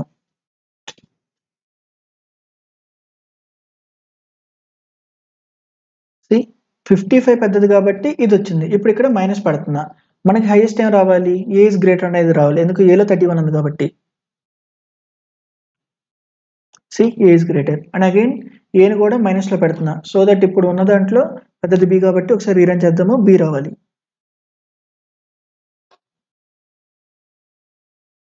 సి బి ఇస్ గ్రేటర్ అని వచ్చింది. అంటే ఇక్కడ జనరలైజ్డ్గా కోడ్ రాశాను, స్పెసిఫిక్ టు ఒక పర్టికులర్ టెస్ట్ కేసెస్కి రాయాల. ఇలానే నువ్వు ప్రతి దానికి ఆలోచించాలి. ఇప్పుడు ఈ కోడ్ని ఇలానే రాయగలమా, ఇంకోలాగా రాయలేమా, ఒకసారి చెక్ చేద్దాము. ఇక్కడ if A greater than B and A greater than C అయితే ఏ ఇస్ గ్రేటర్ అనేది మనకి క్లియర్ కట్గా అర్థమైపోయింది. ఇఫ్ ఇన్ కేస్ ఈ రెండిట్లో ఏ ఒకటి ఎగ్జిక్యూట్ కాకపోయినా, అంటే ఏ ఒకటి ఫాల్స్ అయినా ఏ గ్రేటర్ అనేది కాదు కదా, అంటే రెండింటికంటే గ్రేటర్ కాదు. ఎందులో గ్రేటర్ కాదు అంటే దేని వల్ల గ్రేటర్ కాలేదు అనేది మనకు తెలియదు, బట్ డెఫినెట్గా అయితే రెండిట్లో ఒక కేసు ఫెయిల్ అవడం వల్ల ఏ అనేది గ్రేటర్ కాదు అనేది తెలిసింది. ఇప్పుడు ఇక్కడ నేను ఎల్స్ అని రాసుకొని, అంటే ఏ రెండిట్లో ఏ ఒకటిలో గ్రేటర్ ఏ దేని వల్ల పోయింది అనేది మనకు తెలియదు, కానీ ఎల్స్లోకి ఇక్కడికి వస్తే పర్టికులర్గా ఒక దానికన్నా చిన్నగా ఉంది అని అనే కదా. ఇప్పుడు ఇక్కడ మరి నేనేం రాయొచ్చు మళ్ళా, ఇందులో ఇక్కడ కన్ఫర్మేషన్ ఏంటి మనకి, ఏ అనేది ఇక నో మోర్ మ్యాక్సిమం, ఇది మ్యాక్సిమమా అనే రేస్లో అది ఏ అనేది పోయింది. ఇక మనకి మిగిలిన ఏంటి, రెండు, ఒకటి బి ఇంకోటి సి. ఇప్పుడు ఏం చేస్తాం, మళ్ళీ normal case if B greater than C అంటే బి ఇస్ గ్రేటర్ అని ఇలా రాస్తావు, లేదా ఇందులో ఎల్స్ రాసి సి ఇస్ గ్రేటర్ అని రాస్తావు. సి రెండు డిఫరెంట్ టైప్స్ ఆఫ్ లాజిక్ చెప్పాను, నువ్వు ఈ రెండిట్లో ఎలా ఆలోచిస్తావు అనేది నీ ఇష్టము. ఎలా ఆలోచిస్తావు అనేది నీ బ్రెయిన్ ఆ టైంకి ఎలా రియాక్ట్ అవుతుంది అనేది అబ్జర్వ్ చేసుకుని దాని బేసిస్ని కన్వర్ట్ చేసుకో. అంతేగాని ఇందాక నేను అలా రాశానే, ఇఫ్ ఎల్స్ ఇఫ్ వాడాని, నేను ఇలా రాశాను అంటే నా తప్పే కాదు. ఒక్కోళ్ళకి ఒక్కో టైప్ ఆఫ్ లాజిక్ కింద అర్థమవుతుంది, దాన్ని ఇంప్లిమెంట్ చేయడానికి ట్రై చేస్తాము. అండ్ యా, ఇక్కడ మళ్ళీ ఇదేనా బినే చెక్ చేయాలంటే సి చెక్ చేసుకో, సిని ప్రింట్ చేసుకో, అది నీ ఇష్టం. అండ్ ఈ క్వశ్చన్ అయిన తర్వాత ఇప్పుడు నువ్వు మూడింటి డేటాని ఎలా తీసుకోవాలి ఇన్పుట్ నుండి అనేది ప్రాక్టీస్ చేయి. నేను ఇందాక చెప్పిన క్వశ్చన్లో నీకు ఎలా స్కానర్ వాడాలని చెప్పాను కాబట్టి ఇప్పుడు మూడింటి మీద ట్రై చెయ్యి. అండ్ యూజర్కి చూపించాలనే ఆస్పెక్ట్తో మూడింటిని ముందుగా డిస్ప్లే చెయ్యి, సో దట్ యూజర్కి ఆ కన్వీనియన్స్ ఉండిద్ది. And then next question, C question ఎప్పుడన్నా ఒక క్వశ్చన్ చదువుతుంటే పెద్దగా ఉందనో లేకపోతే అర్థం కాలేదనో కాదు, పెద్దగా ఉంటే చంక్స్ కింద డివైడ్ చేసుకో. అండ్ ఇంకొక మెయిన్ థింగ్ ఏంటంటే ఒక క్వశ్చన్ చదవగానే నాకు అర్థమైపోయింది వచ్చేసింది అని కోడ్ ఓపెన్ చేసి అసలు కోడ్ స్టార్ట్ చేయడం అనేది, కోడ్ కొట్టడం స్టార్ట్ చేయక, అట్లీస్ట్ నీకు బేస్ ఫండమెంటల్స్ ఎక్స్ట్రీమ్గా క్లియర్ అయ్యేంత వరకు అసలు ముందు కోడ్ ఓపెన్ చేసి కోడ్ కూడా వేస్తారు చాలామంది. అసలు అలా చేయొద్దు, నీకు ఈజీది అన్నా కానీ పెన్ను పేపర్ మీద ఫస్ట్ రాయి, క్లియర్గా తెలుసుకో. పెన్ను పేపర్ మీద రాసిన తర్వాత ఓకే ఇది బాగానే లాజిక్ వర్క్ అవుతుంది, ఫస్ట్ నువ్వే ఇన్పుట్గా, నువ్వే కంపైలర్గా, నువ్వే అవుట్పుట్ ఫంక్షన్గా యాక్ట్ చెయ్యి. ఈ ఇన్పుట్కి ఏం అవుట్పుట్ వస్తుంది నేను రాసిన కోడ్కి, దాని తర్వాత అది ఇంప్లిమెంట్ చేసిన తర్వాత నిజంగా అలా వస్తుందో లేదో చెక్ చేసుకో. రాకపోతే మళ్ళీ నువ్వు అదే పెన్ పేపర్ మీద పెట్టుకొని నువ్వు డీబగ్ చేయి, అంతేగాని ఇక్కడ డీబగ్ ఆప్షన్ పెట్టడం కాదు. నువ్వు అలా డీబగ్ చేసిన రోజే, సెల్ఫ్గా డీబగ్ చేసినప్పుడు మాత్రమే నువ్వు లాజిక్ని డెవలప్ చేసుకోగలవు, లేదా నీ లాజిక్ని అక్కడ ఇంప్లిమెంట్ చేయగలవు. Back to this question. So C ఇక్కడ ఈ క్వశ్చన్ ఏంటి, write a program to determine eligible for admission అంటున్నాడు. ఆ అడ్మిషన్ క్రైటీరియా ఏంటో అనేది ఇక్కడ ఇచ్చాడు. క్రైటీరియా ఏంటి? Maths greater than or equals to 65 and marks in maths greater than or equals to 65 and marks in physics greater than or equals to 55 and marks in chemistry greater than 55 and total in all three subjects 190 ఉండాలి అన్నాడు. Are లేదా total in maths and physics greater దాన్ 140 ఉండాలి. ఇలా ఉంటే నీకు admission ఉంటుంది. ఒక question చదవంగానే confuse అవ్వకుండా వాడి క్రైటీరియా ఏంటి, వాడికి కావాల్సిన కండిషన్స్ ఏంటి క్లియర్గా రాసుకోవడము. ఫస్ట్ ఆ పని చేద్దాము. ఏంటిది? నాకు అడ్మిషన్ కావాలి అంటే వాడు చెప్తున్న కండిషన్స్ ఏంటో చూద్దాము. ఫస్ట్ కండిషన్ ఏంటి? మ్యాథ్స్లో 65 కన్నా ఎక్కువ ఉండాలి. ఇంకోటి ఫిజిక్స్లో 55 కన్నా ఎక్కువ ఉండాలి. ఇంకోటి కెమిస్ట్రీలో 50 కన్నా ఎక్కువ ఉండాలి. ఇంకోటి 3 కలిపి అంటే మ్యాథ్స్, ఫిజిక్స్, కెమిస్ట్రీ 3 కలిపి మినిమం 190 ఉండాలి. అంతేనా? అండ్ లేదా రెండో ఆప్షన్ ఏంటి?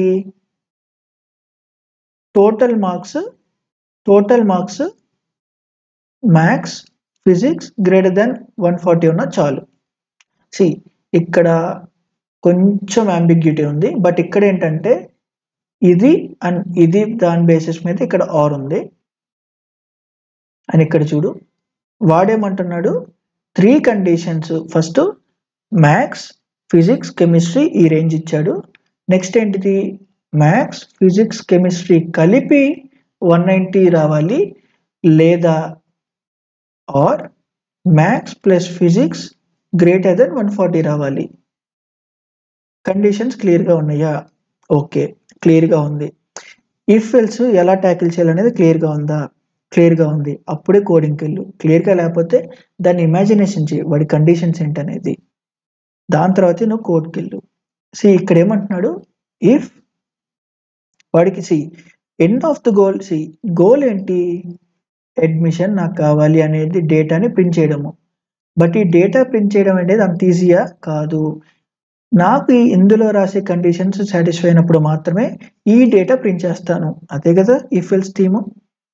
ఇప్పుడు ఏమంటున్నాడు చూడు, maths greater than or equals to 65 ఉండాలి and and and and or ప్రాపర్గా వాడు physics greater than or equals to 35 ఉండాలి, chemistry greater than or equals to 50 ఉండాలి. మ్యాథ్స్లో వచ్చి ఫిజిక్స్లో కూడా మినిమం క్రైటీరియా పాస్ అవ్వాలి.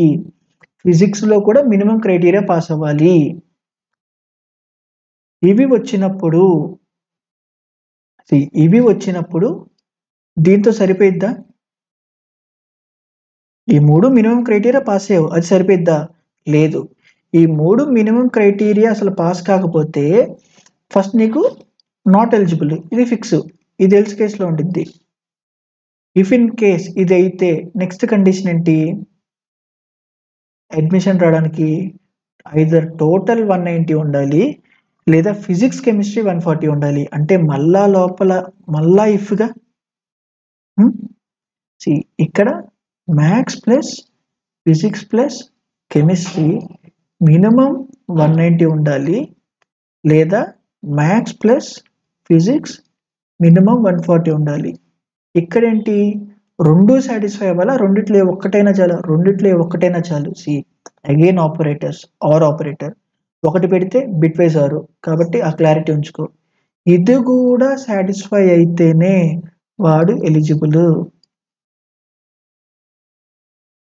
ఇక్కడ దీని లోపల అది సాటిస్ఫై కాకపోతే మళ్ళా నాట్ ఎలిజిబుల్. దీన్ని కోడ్ చేద్దాం ఇప్పుడు.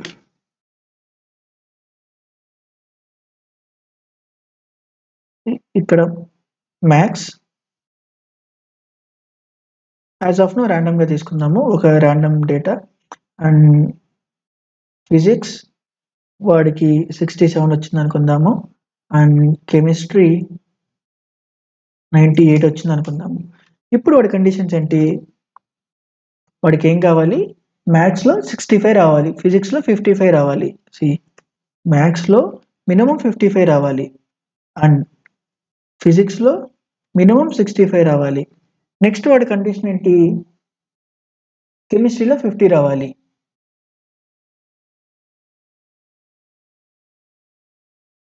అండ్ కెమిస్ట్రీలో 50 రావాలి. ఇలా వస్తే ఈ కేసు సరిపోతుందా? లేదు. ఇది వన్ ఆఫ్ ద కేసుని సాటిస్ఫై చేసింది. మరి ఫర్దర్గా చేసే ముందు ఇది సాటిస్ఫై అవ్వకపోతే, అంటే ఈ ఒక్కట్లో ఏ ఒక్కటి ఫెయిల్ అయినా ఫెయిలేగా, ఒక్కటి ఫెయిల్ అయినా ఫెయిల్ అయిపోయినట్టే. మరి అప్పుడు ఏంటి? వాడు నాట్ ఎలిజిబుల్ ఫర్ అడ్మిషన్. అని ఇప్పుడు ఇందులోకి వెళ్ళి ఒక స్టేట్మెంట్ ఎగ్జిక్యూట్ అవుతుందంటే దాని మీనింగ్ ఏంటి? 3 సాటిస్ఫై అయినట్టు, మ్యాథ్స్ 65 కన్నా ఎక్కువ ఉంది లేదా ఈక్వల్గా ఉంది, physics greater than or equals to 55 and chemistry greater than or equals to 50, అన్ని 3 సాటిస్ఫై అయినట్టే కాబట్టి లోపలికి వెళ్తుంది అని. ఇక్కడ ఫర్దర్గా మనకేం కావాలి? Maths plus physics plus chemistry ఈ 3 కలిపిన డేటా సమ్ ఎంత ఉండాలి? వాడికి 190 మినిమం ఉండాలి. అంతేనా? 190. లేదా మ్యాథ్స్ ప్లస్ ఫిజిక్స్ డేటా ఎంత ఉండాలి? 150. అంతేనా? ఓకే, 140. ఇప్పుడు ఈ 2 మ్యాండేటరీయా? కాదు, రెండిట్లో ఒక్కటే. ఏ ఒక్కటి ట్రూ అయినా చాలు, లోపల వాడికి అడ్మిషన్ ఇచ్చేయి. కాబట్టి లాజికల్ ఆర్. ఇప్పుడు ఇక్కడ ఏంటి? Yes, you are eligible for admission.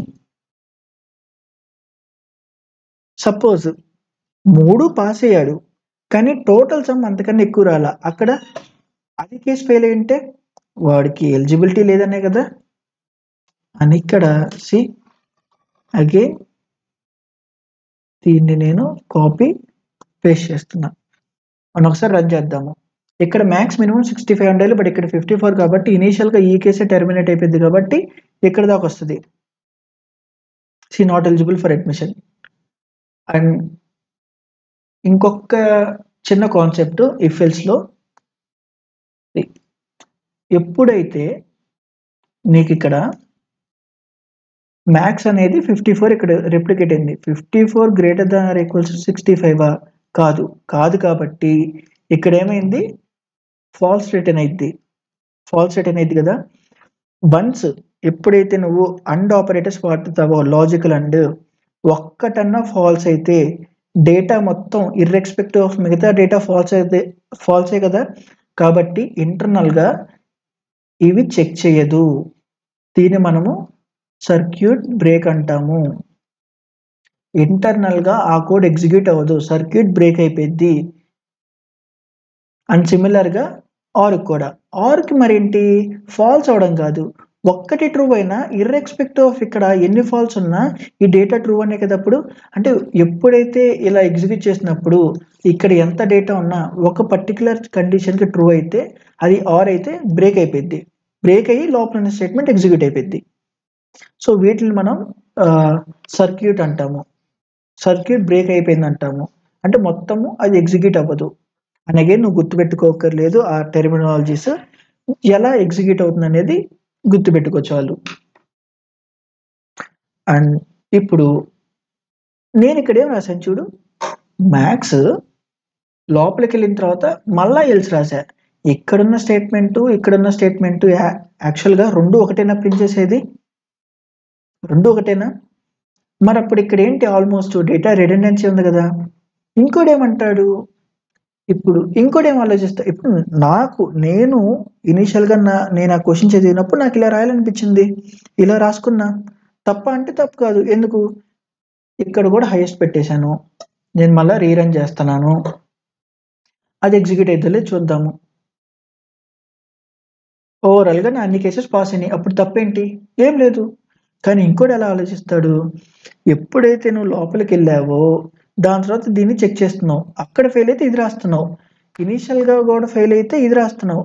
ఇలా రాసే బదులు నేను మొత్తం ఒకే స్టేట్మెంట్‌లో రాయలేనా? రాయి. అది ఆ లాజిక్‌కి అలా వర్క్ అయ్యిద్దనిపిస్తేనే రాయి. ఎలా నేను రాయని చెప్తుంది. ఈ 3 డెఫినిట్‌గా మినిమమ్ క్రైటీరియా పాస్ అవ్వాలి. వన్స్ ఇది అయిపోయిన తర్వాత మనకి అవ్వాల్సిన క్రైటీరియా ఏంటి? ఈ 2 కదా! ఇప్పుడు ఈ రెండిటిని నేను యాక్చువల్‌గా ఇక్కడే పెడుతున్నాను. సీ ఇప్పుడిక్కడ ఇది నా first criteria.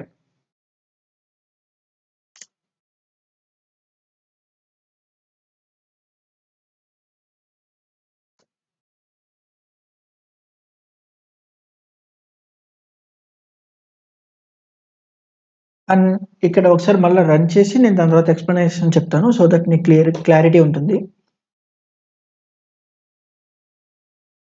Yes you are eligible అని ఇక్కడ ఒకసారి మైనస్ పెడదాము. సింప్లిఫైడ్‌గా ఉంటుంది కాబట్టి. అండ్ రీరన్ చేస్తున్నాను. నాట్ ఎలిజిబుల్ అంటే డేటా ఫార్మాట్ మారలా. అంటే నా అవుట్‌పుట్ మారలా. ప్రతిదాన్ని టాకిల్ చేస్తుంది. మరి ఇక్కడ ఏమవుతుంది ఇక్కడ నేను ఆ క్వెషన్ ఇంకా క్లియర్‌గా అర్థం చేసుకొని నాకు నచ్చిన వేలో టాకిల్ చేశాను. వాడు అడుగుతున్న మినిమమ్ క్రైటీరియా ఏంటి? ఫస్ట్ మ్యాథ్స్‌కి ఒక మినిమమ్ క్రైటీరియా ఉంది. ఫిజిక్స్‌కి ఒక మినిమమ్ క్రైటీరియా ఉంది. కెమిస్ట్రీకి ఒక మినిమమ్ క్రైటీరియా ఉంది. ఈ 3 డెఫినిట్‌గా పాస్ అవ్వాలి. ఇది అయిన తరువాత వాడికేం కావాలి? మ్యాథ్స్, ఫిజిక్స్, కెమిస్ట్రీ డెఫినిట్‌గా ఒక అమౌంట్ వచ్చుండాలి. లేదా మ్యాథ్స్, ఫిజిక్స్‌కి ఒక అమౌంట్ వచ్చుండాలి. ఇదొక నెక్స్ట్ క్లారిటీ కదా! ఇదొక క్రైటీరియా. ఎప్పుడు? ఈ ఇనీషియల్ క్రైటీరియా సాటిస్ఫై అయిన తర్వాత. అంటే ఏమవ్వాలి ఇప్పుడు? బేసిక్‌గా ఆలోచిస్తే నాకు ఇది అవ్వాలి అండ్ ఇది అవ్వాలి. ఈ 2 క్రైటీరియాస్ సాటిస్ఫై అయినప్పుడు మాత్రమే కదా నాకు అడ్మిషన్ వచ్చేది. Why don't we combine that? అంటే ఇది రాసి ఇదొక హోల్ క్రైటీరియా కింద ఇది రాసి అండ్ నెక్స్ట్ ఇక్కడ అంటూ పెట్టి ఈ క్రైటీరియాని ఎందుకు కంబైన్ చేయకూడదు? ఇప్పుడు ఇక్కడ నేను ఇందుకే ఇఫ్ రాశాను. Like out side. సపోజ్ ఇక్కడ అలా రాయకుండా నేను ఆ పారాంథసిస్‌లో అంటే ఇక్కడ నేను పారాంథసిస్ రాశాను. ఈ పారాంథసిసే రాయకుండా మర్చిపోతే డిఫరెన్షియేట్ చేయకుండా మర్చిపోతే ఏమైద్ది? ఇప్పుడేమైద్ది? ఈ మొత్తానికైనా లేదా ఈ ఒక్కటి సాటిస్ఫై అయినా సరిపోతుంది. ఏమైద్దో ఒకసారి నువ్వు రన్ చేసి చెక్ చెయి. అప్పుడే నీకు ఆ కోడ్ క్లారిటీ ఉంటుంది. సో దాన్ని నేను డిఫరెన్షియేట్ చేయడానికి ఇలా పారాంథసిస్ పెట్టా. అంటే నా కండిషన్స్ నేను ప్రాపర్‌గా పెట్టాను. ఓకేనా? అదే క్వెషన్‌లో ఈ 3 మినిమమ్ క్రైటీరియా ఉన్నా చాలు. లేకుంటే ఇది ఈ రెండిట్లో ఒకటి సాటిస్ఫై అయ్యి, ఈ ఓవరాల్ రెండిట్లో ఒకటి సాటిస్ఫై అయినా చాలంటే అప్పుడు ఆర్‌కి పెడతావు కదా! బట్ ఇప్పుడు అండ్ మాత్రమే పెట్టాలి. ఎందుకు? 2 సాటిస్ఫై అవ్వాలి. సాటిస్ఫై అయినప్పుడు మాత్రమే. అని ఇప్పుడు ఇక్కడ చూడు పెద్ద పెద్ద స్టేట్మెంట్స్ లాగా ఉన్నాయి. దీన్ని నువ్వు ఇంకా సమ్మరైజ్ చిన్నగా చేయాలి అనుకుంటే ఏముంది? టోటల్ సమ్ అనేది ఒకటి క్రియేట్ చేసుకో. ఒక variable.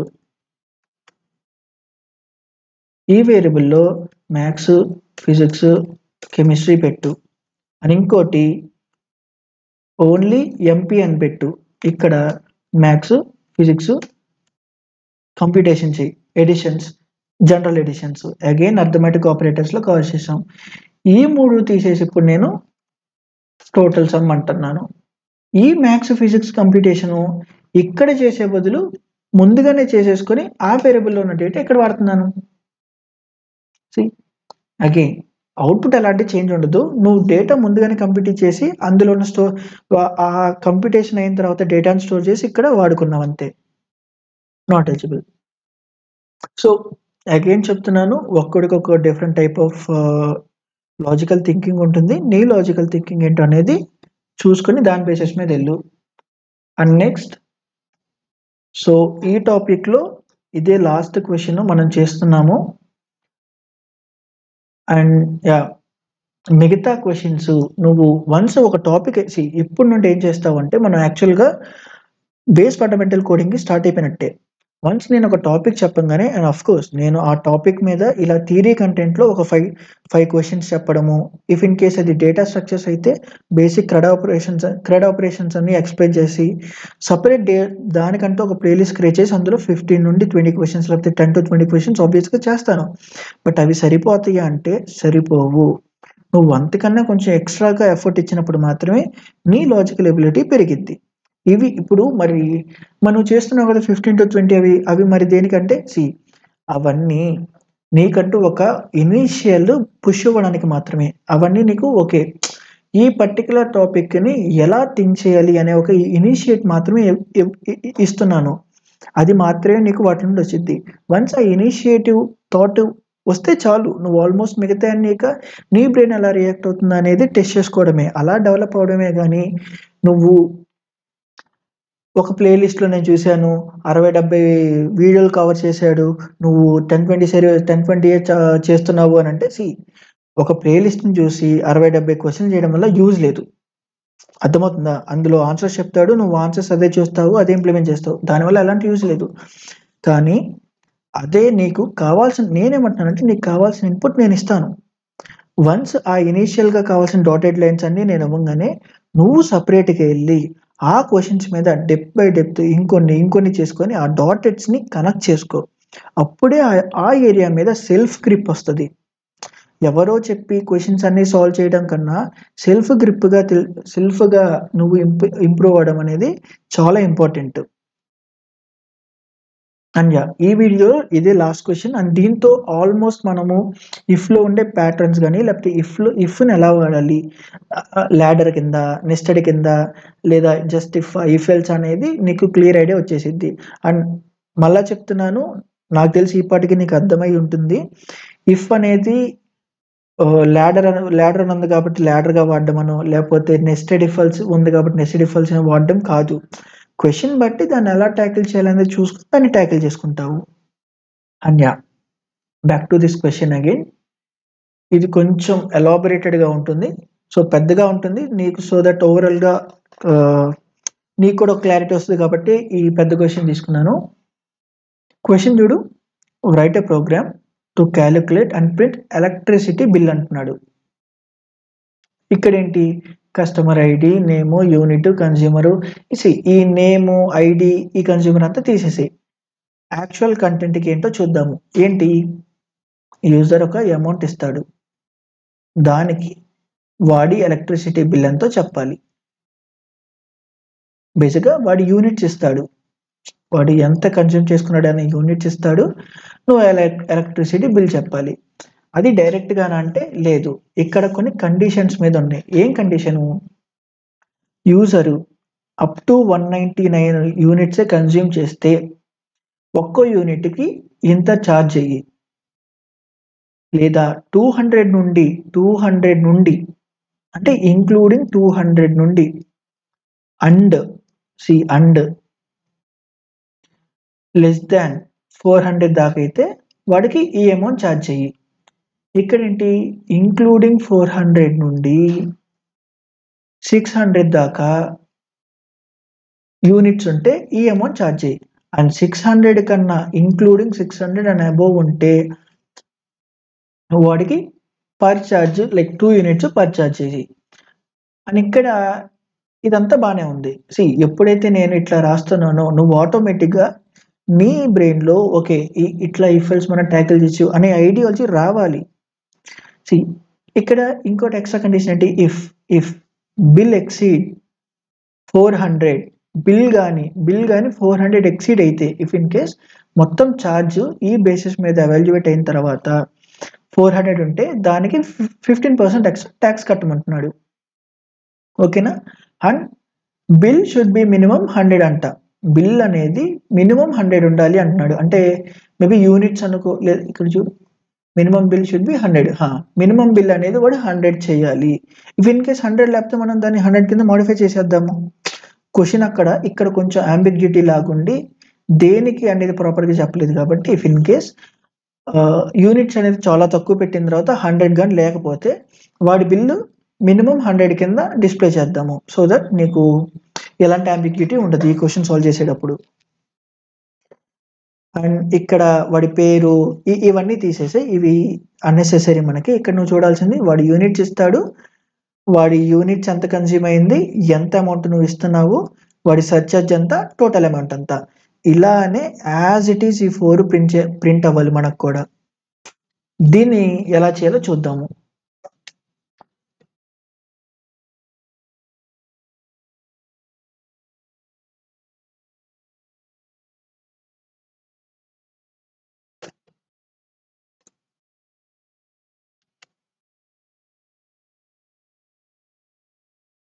Units some random units ఇద్దాం ఇనిషియల్గా. ఫస్ట్ ఏంటి, వాడికి ఎంతెంత పర్సంటేజ్ యూనిట్ క్యారీ అయ్యేదో చూడాలి. అప్ టు 199 ఉంటే ఛార్జ్ అమౌంట్ 1.2.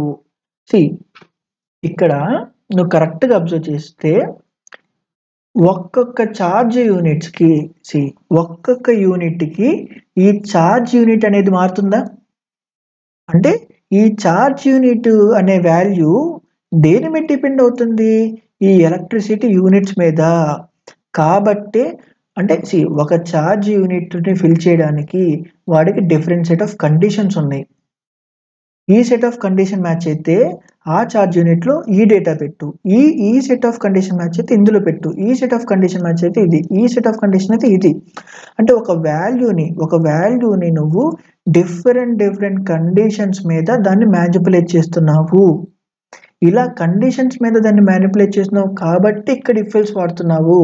అంతేగాని ఇఫ్ ఎల్స్ సిరీస్ కాబట్టి నేను ఇచ్చే ఏ క్వశ్చన్ అన్నా ఇఫ్ ఎల్సే, బ్లైండ్గా ఇఫ్ ఎల్స్ వెళ్ళిపోవడం ఇలాంటివి మానుకో. ఇలా క్వశ్చన్ ఏంటి, దాని రిక్వైర్మెంట్ ఏంటి, దాని బేస్ అప్రోచ్ ఏంటి, మనకి దీన్ని సాల్వ్ చేయాలంటే మనకేం కావాలి, ఇది ప్రాసెస్ ఇలా ఉండాలి, అంతేగాని ఇలా రివర్స్లో కాదు. సో ఇక్కడ అప్ టు 199 ఉంటే, ఇప్పుడు యూనిట్స్ అప్ టు 199 ఉంటే అంటే ఇంక్లూడింగ్ 199 కూడా కదా, వాడికి ఏమవ్వాలి, ఛార్జ్ యూనిట్స్ 1.20 అవ్వాలి. ఛార్జ్ యూనిట్స్ 1.20 అవ్వాలి. మరి ఆ ఛార్జ్ యూనిట్స్ని స్టోర్ చేసుకోవాలంటే నాకు వేరియబుల్ కావాలి. అది ఏ టైపు, 1.2 ఫ్లోట్ లేదా డబుల్. ఇక్కడ మనం ఫ్లోట్తో ఫిక్స్ అయిపోదాం, అంత హెవీ అమౌంట్ ఏం లేదు కాబట్టి. ఛార్జ్ యూనిట్స్ ఇనిషియల్గా ఎంత నాకు తెలియదు, అది దీన్ని బట్టి ఉంటుంది కదా, ఇక్కడ ట్రిగర్ అయిన కేసు బట్టి. కాబట్టి charge units equals to if in case less than ఇది అంటే 1.2 ఎఫ్ అని రాయాలి, ఎందుకు, floating system. Else if units greater than or equals to 200 అయ్యి అండ్ కేసు ఏంటి 400, యూనిట్స్ లెస్ దాన్ 400 అయితే ఛార్జ్ యూనిట్ ఎంత, 1.5 F floating representation. Else if units greater than or equals to 400 and then units less than 600 అయితే 1.8, 600 అయితే charge unit 1.8 F. If in case ఈ ఏమీ trigger కాలేదంటే if దగ్గర నుండి నేను రాసిన ప్యాటర్న్ ఏంటి, నెంబర్ అనేది చిన్న నుండి పెద్ద దాకా ఎవాల్యుయేట్ అవుతుంది, అంతేనా. నెంబర్ అనేది చిన్నది ఉంటే ఇక్కడ ఆగిపోయేది, ఇక్కడ ఆగకుండా ఇక్కడికి వచ్చిందంటే దాని మీనింగ్ ఏంటి, 199 కన్నా ఎక్కువ ఉందనే కదా. ఐ హోప్ నీకు ఆ బేసిక్ అయితే క్లియర్గా ఉంది అనుకుంటున్నాను. అని ఇక్కడ చూడు 600 అబోవ్ అంటే 2, అంటే ఇక్కడికి వచ్చిందంటే 600 అబోవ్ ఉన్నట్టే కదా. ఇప్పుడు ఛార్జ్ యూనిట్ ఎంత, 2 లేదా 2.0 ఎఫ్, ఏదన్నా ఒకటే. ఇప్పుడు ఏంటి, క్వశ్చన్ అయిపోయిందా, అవ్వాల. క్వశ్చన్ ఏంటి, if in case bill exceed అంటున్నాడు. బిల్ ఎక్సీడ్ అంటే ఫస్ట్ నేను బిల్ ఇక్కడ కౌంట్ చేయాలి కదా, బిల్ని నేను కౌంట్ చేయాలా. మరి ఇప్పుడు నేను బిల్లు కౌంట్ చేశానా, చేయలా. ఇప్పుడు దాకా నా ఛార్జ్ యూనిట్ ఎంతో తెలిసిందంతే. ఇప్పుడు ఏంటి, నా టోటల్ యూనిట్స్ ఎంత, ఒక్కో దానికి ఛార్జ్ యూనిట్స్ ఎంత, ఇదేగా బిల్ అంటే. ఇప్పుడు మనకి యూనిట్స్ అనేది ఇంటీజర్ అయి ఉండొచ్చు, కానీ ఇక్కడ ఛార్జ్ యూనిట్స్ మొత్తం మనకి ఫ్లోట్లో ఉన్నాయి, అంటే టోటల్ స్టోర్ చేయాల్సింది కూడా ఫ్లోటేగా. దీన్ని నేను ఇనీషియల్ బిల్ అనుకుంటున్నా. దీంతో క్వశ్చన్ అయిపోయిందా? లేదు. ఏమంటున్నాడు? ఇఫ్ బిల్ ఎక్సీడ్, సరే బిల్ కన్వర్ట్ చేశా, బిల్ ఎక్సీడ్ 400 అయితే 50% ట్యాక్స్ ఏమంటున్నాడు దానికి. If C initial bill exceed 400 అయితేనే ఏం చేయాలి? ఆ ఇనీషియల్ బిల్కి నేను ఎక్స్ట్రా 15% ట్యాక్స్ వేయాలి. ఇప్పుడు ఫ్లోట్తో మల్టిప్లై చేస్తే నాకు వచ్చే రిజల్ట్ ఫ్లోటే కాబట్టి ఫ్లోట్. 15% అంటే అంతే కదా, 15/100 అంటే 0.15. ఇప్పుడు ఏంటి, నా ట్యాక్స్ అమౌంట్ ఎంతో తెలిసింది. నా ట్యాక్స్ అమౌంట్ ఇప్పుడు నేను నా టోటల్ అమౌంట్కి యాడ్ చేయాలి కదా, అప్పుడే కదా ట్యాక్స్ అమౌంట్ అయ్యేది. ఇప్పుడు చూడు, ఇంట్ ఇప్పుడు నేను నా ఇనీషియల్ బిల్ ప్లస్ నా ట్యాక్స్ యాడ్ చేసి నా ఇనీషియల్ బిల్లోనే పెట్టేస్తున్నా. ఇప్పుడు ఇదేమైంది, టోటల్ అమౌంట్ అయింది. ఇఫ్ ఇన్ కేస్ ఇది ట్రిగర్ అయితే నెక్స్ట్ ఏంటి, ఇది అయిపోయింది. మినిమం అనేది 100 అయి ఉండాలి అంటున్నాడు. 100 కాకపోతే దాన్ని మనం 100 చేద్దాము. ఇక్కడ ఐదర్ నువ్వు దీని తర్వాతన్నా చేయొచ్చు లేదా దీని ముందన్నా చేయొచ్చు, ఎందుకంటే ఆ పర్టికులర్ యాంబిగ్యూటీ ఉంది కాబట్టి. ఇక్కడ ఏంటి, if initial bill less than 100 అయితే నేను ఇనీషియల్ని 100 కింద మోడిఫై చేసేస్తున్నా. దాని తర్వాత ఇనీషియల్ బిల్ని క్యాలిక్యులేట్ చేస్తున్నా, గ్రేటర్ దాన్ అయితే ఇది, లేకపోతే లేదు. ఇప్పుడు ఇక్కడ ఏంటి, నా టోటల్ బిల్ని ప్రింట్ చేస్తున్నా. ఆ టోటల్ బిల్ ఎందులో ఉంది, ఎలాంటి టోటల్ బిల్ 400 లేకపోతే ఓన్లీ నీకు ఇది పడిద్ది, ట్యాక్స్ పడకుండా. టోటల్ బిల్ 400 కన్నా ఎక్కువ అయితే ట్యాక్స్ పడి ఆ ట్యాక్స్ మళ్ళీ ఇనీషియల్ బిల్లోనే అప్డేట్ అయిపోయింది. అగైన్ వేరియబుల్స్లో క్లియర్గా చెప్పుకున్నాం ఇది బిహైండ్ ఏమైందో. అండ్ ఇనీషియల్ బిల్ని ప్రింట్ చేద్దాము. ఇక్కడ ఎగ్జాంపుల్ కింద 800 తీసుకున్నాడు కాబట్టి విల్ స్టిక్ విత్ 800తో రన్ చేస్తే 1840.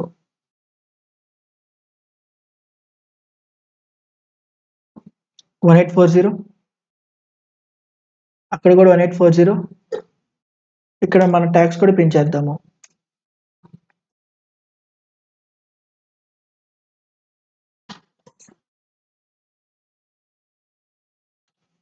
$240 అని ఇప్పుడు ట్యాక్స్ని ఇక్కడ ప్రింట్ చేసి ఓకే. ఈ ట్యాక్స్ని ఇక్కడ కాకుండా నేను ఇక్కడ ప్రింట్ చేయాలనుకుంటున్నా. ఒకసారి మళ్ళీ రీరన్ చేస్తున్నా. ఏం చేస్తున్నాను, ట్యాక్స్ని ఆ ఇఫ్ లోపల ఉన్న ట్యాక్స్ని నేను బయట ప్రింట్ చేస్తున్నా. ఏమైనా చూద్దు, కెనాట్ ఫైండ్ వేరియబుల్ ట్యాక్స్ అంట. అదేంటి, నేను ట్యాక్స్ ఇక్కడ డిక్లేర్ చేశా కదా, మరి ఇక్కడ నాకు వేరియబుల్ డిక్లేర్ చేయలేదని చెప్తుంది ఏంటి. వీటిల్ని మనము లోకల్ వేరియబుల్స్ అంటాము. లోకల్ వేరియబుల్స్ అంటే ట్యాక్స్ అనే డేటాని నువ్వు మెమరీలో స్టోర్ చేసావు, what ever it is X అనే డేటాని స్టోర్ అయింది. కానీ ఈ ట్యాక్స్ అనే వేరియబుల్ యొక్క దాని scope in between of these టూలో మాత్రమే. వన్స్ ఈ క్లోజ్డ్ ఫ్లవర్ బ్రాకెట్ దాటిందా there is no more tax అనే వేరియబుల్ లేదు, దానికి ఆ స్కోప్ యాక్సెస్ లేదు. ఓకేనా, దీన్ని మనము లోకల్ వేరియబుల్ అంటాము. అంటే ఈ వేరియబుల్ యొక్క scope local to this braces, అంటే ఈ బ్రేసెస్ లోపల మాత్రమే దానికి ఉంది. అండ్ ఇప్పుడు ఇది చూడు,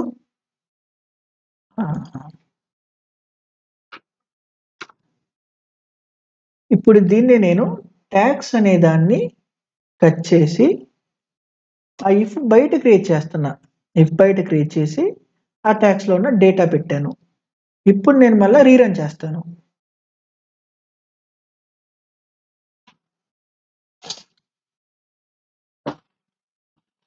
ఏమనొచ్చింది, variable tax might not have been initialized. జావాలో ఇంకొక చిన్నది ఏంటంటే ఒక డేటాని నువ్వు డిక్లేర్ చేసేటప్పుడు ఆ డేటాకి మినిమం ఒక వేరియబుల్ని డిక్లేర్ చేసేటప్పుడు ఆ వేరియబుల్లో మినిమం ఒక కంటెంట్ ఇవ్వాలి. ఇఫ్ ఇన్ కేస్ నువ్వు ఇదే ఫార్మెట్ని సిలో కానీ C++లో రాసుంటే ఎలాంటి అబ్జెక్షన్ ఇవ్వదు, డైరెక్ట్గా రన్ చేసింది. But when it comes to Java minimum నీకు ఆ డేటా ఫార్మెట్కి సంబంధించిన డేటాని ఏదో స్టోర్ చేయి. ఎందుకు? ఆ పర్టికులర్ టైంలో ఎంతో కొంత డేటాని అది స్టోర్ చేసుకునేది. బట్ తర్వాత నువ్వు ఆబ్వియస్గా మార్చుతున్నావు కాబట్టి అది ఎలాంటి ఇంపాక్ట్ అవ్వదు. కాబట్టి ఒక ర్యాండమ్ డేటాని స్టోర్ చేసుకో. సి సో ఇలా ఇఫ్ ఎల్స్ని కానీ ఒకసారి సమరైజ్ చేద్దాము. అసలు ఓవరాల్గా మనం ఏం నేర్చుకున్నాం అనేది. ఈ వీడియోలో ఇఫ్ నేర్చుకున్నాము, ఇఫ్ ఎల్స్ నేర్చుకున్నాము, లేదా nested if else. Again I'm not encouraging this type. Nested if else and if else ladder. Again I'm not encouraging this type of like definitions wise కానీ లేకపోతే కాన్సెప్ట్ వైజ్ కానీ ఉన్నవి. And లాస్ట్లో మనము local variables అంటే ఏంటో తెలుసుకున్నాము. అవి ఆ స్కోప్కి తగ్గట్టు మాత్రమే ఉంటాయి. ఏ వేరియబుల్ అన్నా కానీ ఇంతే. అందుకే నువ్వు మెయిన్ లోపల డిక్లేర్ చేస్తే మెయిన్ లోపల ఉన్న స్కోప్ చూస్తే వాటికి మాత్రమే పనిచేసిద్ది. దాని బయట నువ్వు ప్రింట్ చేస్తే ఎర్రర్ వస్తుంది. అండ్ దెన్ మనము సిస్టమ్ నుండి కీబోర్డ్ యాక్సెస్ తీసుకొని ఎలా ఇన్పుట్ ఇవ్వాలో తీసుకున్నాము. సో ఈ వీడియోకి ఇంతే. అండ్ ఈ వీడియో కానీ నీకు నిజంగా హెల్ప్ అయితే కామెంట్ చేయి, అది నాకు చాలా హెల్ప్ అవుతుంది. అండ్ నెక్స్ట్ ఆల్మోస్ట్ నేను ఈ ఇఫ్ ఎల్స్ క్వశ్చన్ సరిపోతుంది అనుకుంటున్నాను. ఇఫ్ ఇన్ కేస్ ప్లేలిస్ట్ చేయాల్సి వస్తే నేను ఇంకొంచెం ఎక్స్ట్రా క్వశ్చన్స్ తీసుకొని ఒక 10 క్వశ్చన్స్ ఇఫ్ ఎల్స్ మీద నేను చేస్తాను. ఎవరైతే ఇంకా కొంచెం నాకు లాజికల్గా ఇంకా థింకింగ్ కావాలి అనుకుంటుంటారో ఆ ఇఫ్ ఎల్స్ ప్లేలిస్ట్ని డెఫినెట్గా వాచ్ చేయండి. And yeah, that's it for this video. Thank you.